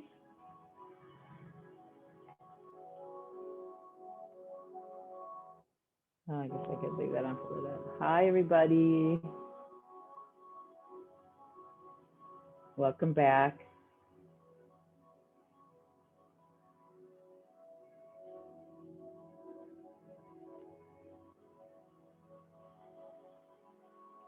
Everybody feeling good? Everybody back?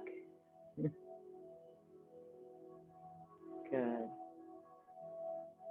I'm going to encourage you to write down, you know, your experiences, what you learned, what you felt or saw or heard, and what you agreed to do or no longer do. If anybody wants to write anything in the chat, it's still open. I hope you enjoyed that. We can open up for questions, and I think we're going to actually, in just a moment, we can unmute everybody, or we do questions over chat. I go into hypnosis too. So did you guys like that? Yeah? Yes? That feel good? Nice. Yeah, wait, I didn't see because I saw, one more time. Was that good? Did you guys like the heart breathing? Have you guys done that before? No, some of you, yeah, that's my favorite. Yeah. Susan, were you going to say something? Yes. If I'm happy to unmute everyone, if you want just to have a conversation with people, we generally just do the chat box. And if I can unmute everyone, if people know Zoom etiquette, and just to take turns and have short questions, or short, you know, is everybody open to that? Does everybody be okay with that? Or even they just raise their hand if they have a question and then we unmute them or something. Yeah, and yeah, we could do it that way as well. Be called on. Yeah, so I'm going to unmute everyone. If you have noise in your background, just go ahead and mute yourself individually. Let's try this. So I'm still coming back, so. I know, even me too. Yeah, okay.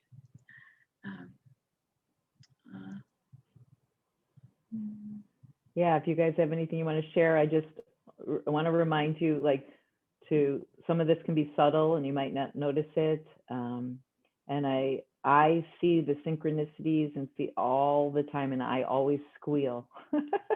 I still get so excited no matter how much they're there, and they're there when we're present and looking around and noticing. It's so fabulous when you start to like let go of the fear and worry, which, believe me, I still get myself into, but just not as often, and I get out of it quicker. So you have that ability to, this can really help you jumpstart that, today's session, and anytime you go into hypnosis, but you've got to make it, it helps to make it a practice, and it helps to hire a practitioner. It really does. There's no ifs, ands, or buts. I've spent thousands personally. So I think everybody has the opportunity to unmute themselves and ask a question. Charles, go for it. I heard that the subconscious does not understand negative words, like not, like I will not lie anymore, or whatever, you know. And so it hears I will lie. Is that true? Or yeah, I mean, generally speaking, you know, if you're, it's not, and so now I have to get my brain functioning. But you know, that's the whole thing with manifesting. If you say I won't eat cookies, you know, if I tell you while you're in hypnosis you're not going to eat cookies, I mean, you might not eat cookies, but the thing is that your mind goes to the word cookies. And so whether there's a not before it or not, you think, you go through, you think of cookies, you know, I will not be So my client earlier, he's like wanted to be focused. And then of course he said, not distracted. I'm like, don't say the not distracted word, because then you start thinking about distracted. Mm. So it's more, it's like that. It's just, it's where your focus ends up being in that process and programming. Mm-hmm. Does that help, Charles? Yeah, thank you. I like to, it's not the exact same. Can you hear me? Mm-hmm. But it's like using the word try as I'm trying to turn on that light. Now, if I say to you, I'm going to try. And if I was going to say, I'm going to try to open up the door. I mean, I'm going to try. Do you think I opened the door? It's the same kind of mind game that the words, the choices of words that you use. Try has a stop, like impossible to it.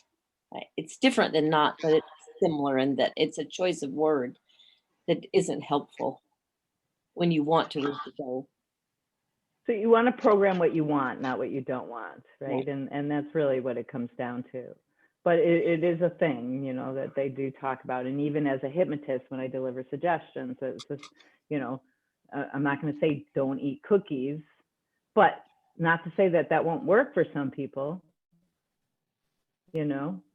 But it'd be better to say you eat less and enjoy it more, you know. And there's just different ways of getting through that conscious analytical mind. Because if I say that, you might be like, but I want cookies, and all of a sudden you're in a negative thing about it. So it's a little more elaborate than, it's not black and white. Anyone else have questions, or everyone's in or even want to share their experience briefly, obviously, or any question they had about what their experience was about or how to continue with it? Where'd she go? Oops. Susan, there. Yeah, you're muted, Susan. I know. Darwin said he had to leave. He had an early morning. I was waving goodbye to him. Okay. I didn't know what was going on. But I had a wonderful experience. Thank you so much. I actually got to reconnect with my grandmother, she's kind of raised me and was my soulmate. And I lost a dog 14 years last Friday. And so I've been kind of down the dump. So this was just wonderful for me to reconnect with her. So thank you so much. I needed this. My pleasure. Yeah. Anyone else? Go ahead, Charles. That's cool. Hate to overdo here. Do you think that the effects of hypnosis vary with how suggestible people are? Well, I mean, that's such a great question. So they kick me off a stage. I'm a hypnotist. When I go to hypnosis conferences and I present all over, I always get to see stage shows. They think that I'm going to be this great thing, whatever, and they send me off stage because I'm an analyzer resistor. And so there's a very small percentage of the population that is highly suggestible.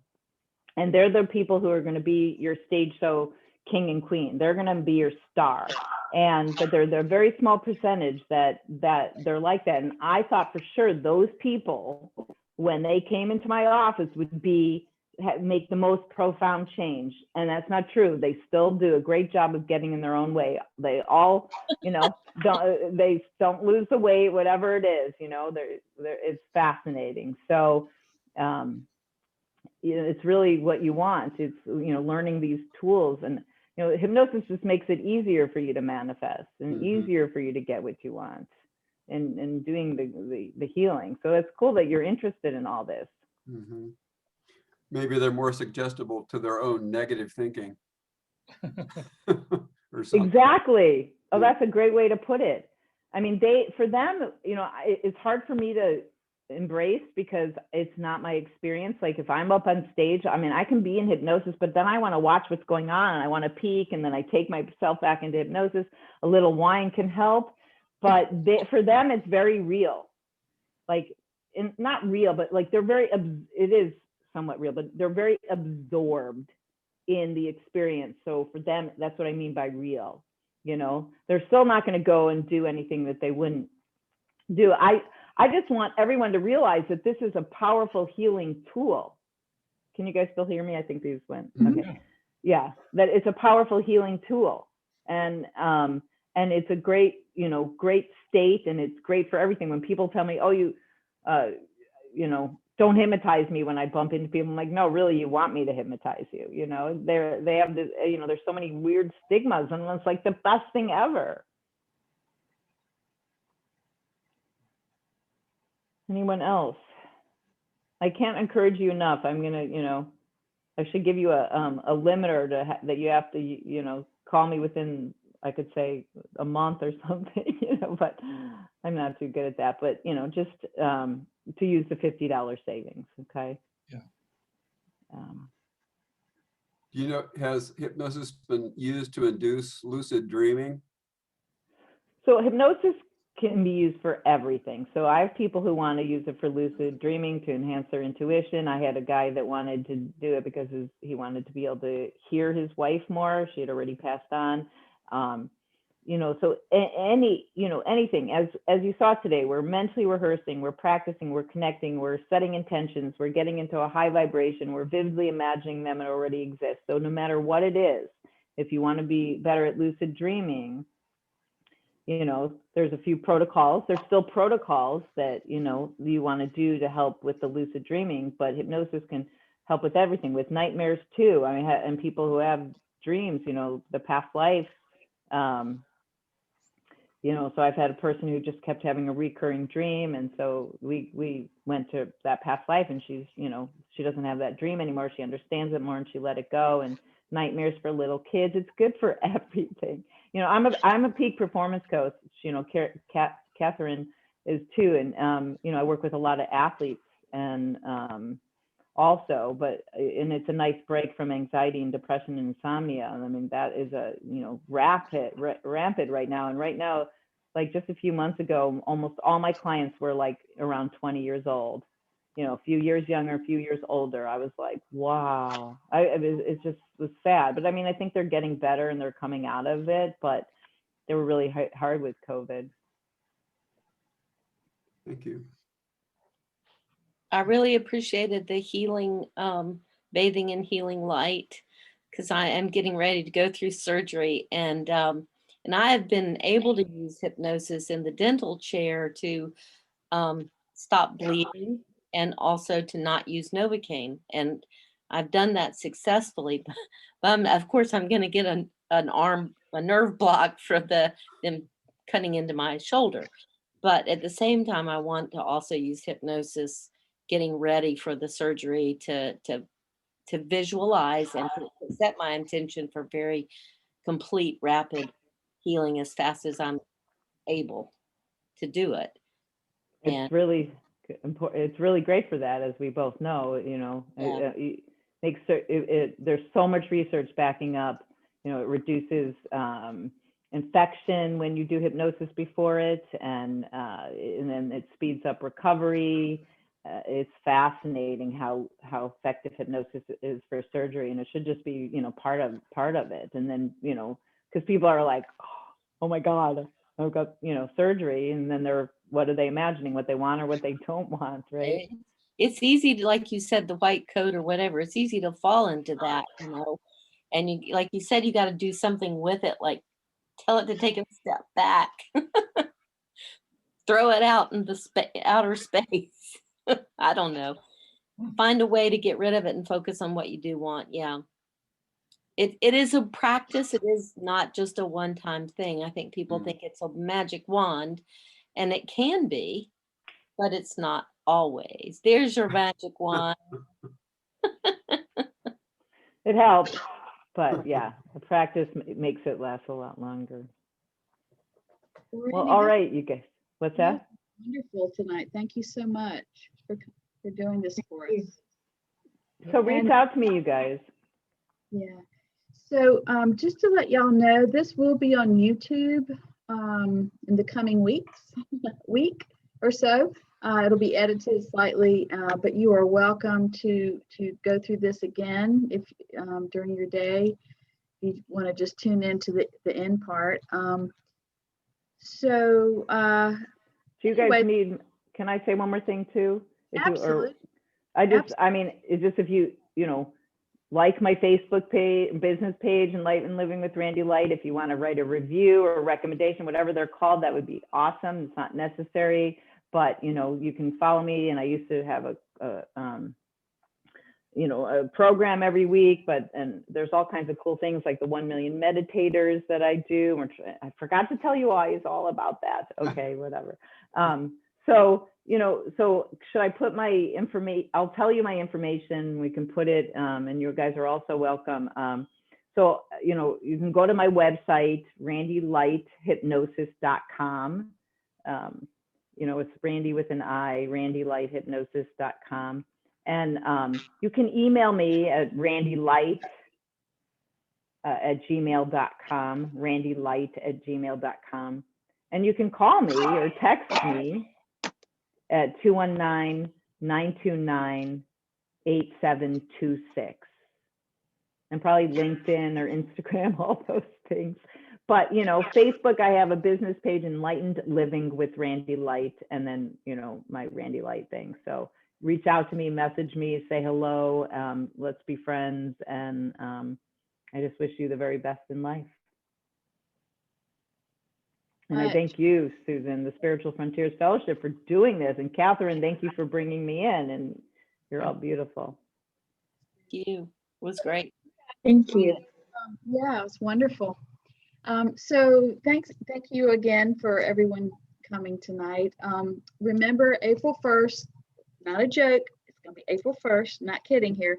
Please come to our next meeting with Joseph Astorita about ley lines. And he's going to actually talk a lot about the ley lines in the Triangle area and in North Carolina. So that'll be enlightening. And again, we have room for more board members and volunteers. Just words to leave with you tonight is live in faith, not fear, and count your blessings every day. So with that, I want to thank you again for coming, and you're welcome to email anybody on the board if you have questions about our group or program. So. Wants to say bye. Oh, Where's my mommy? What's name? Luna. Luna. Oh, that's lovely. Oh, we got another one. Julie, what's your dog's name? Wendy. Wendy. Yeah, Wendy. Winnie? She can't hear, so there's no point in using her name. She's blind and deaf. Oh, yeah. Old lady. Yeah, precious. She's a sweetheart. Yeah, that's great. All right. looks like Take care, nobody everyone. wants to leave. We had such a good time. I know, and Catherine has horses, so I don't think we're going to see her horse. My dog trotted through. Good night, everybody. Buona Good night. notte. Good night.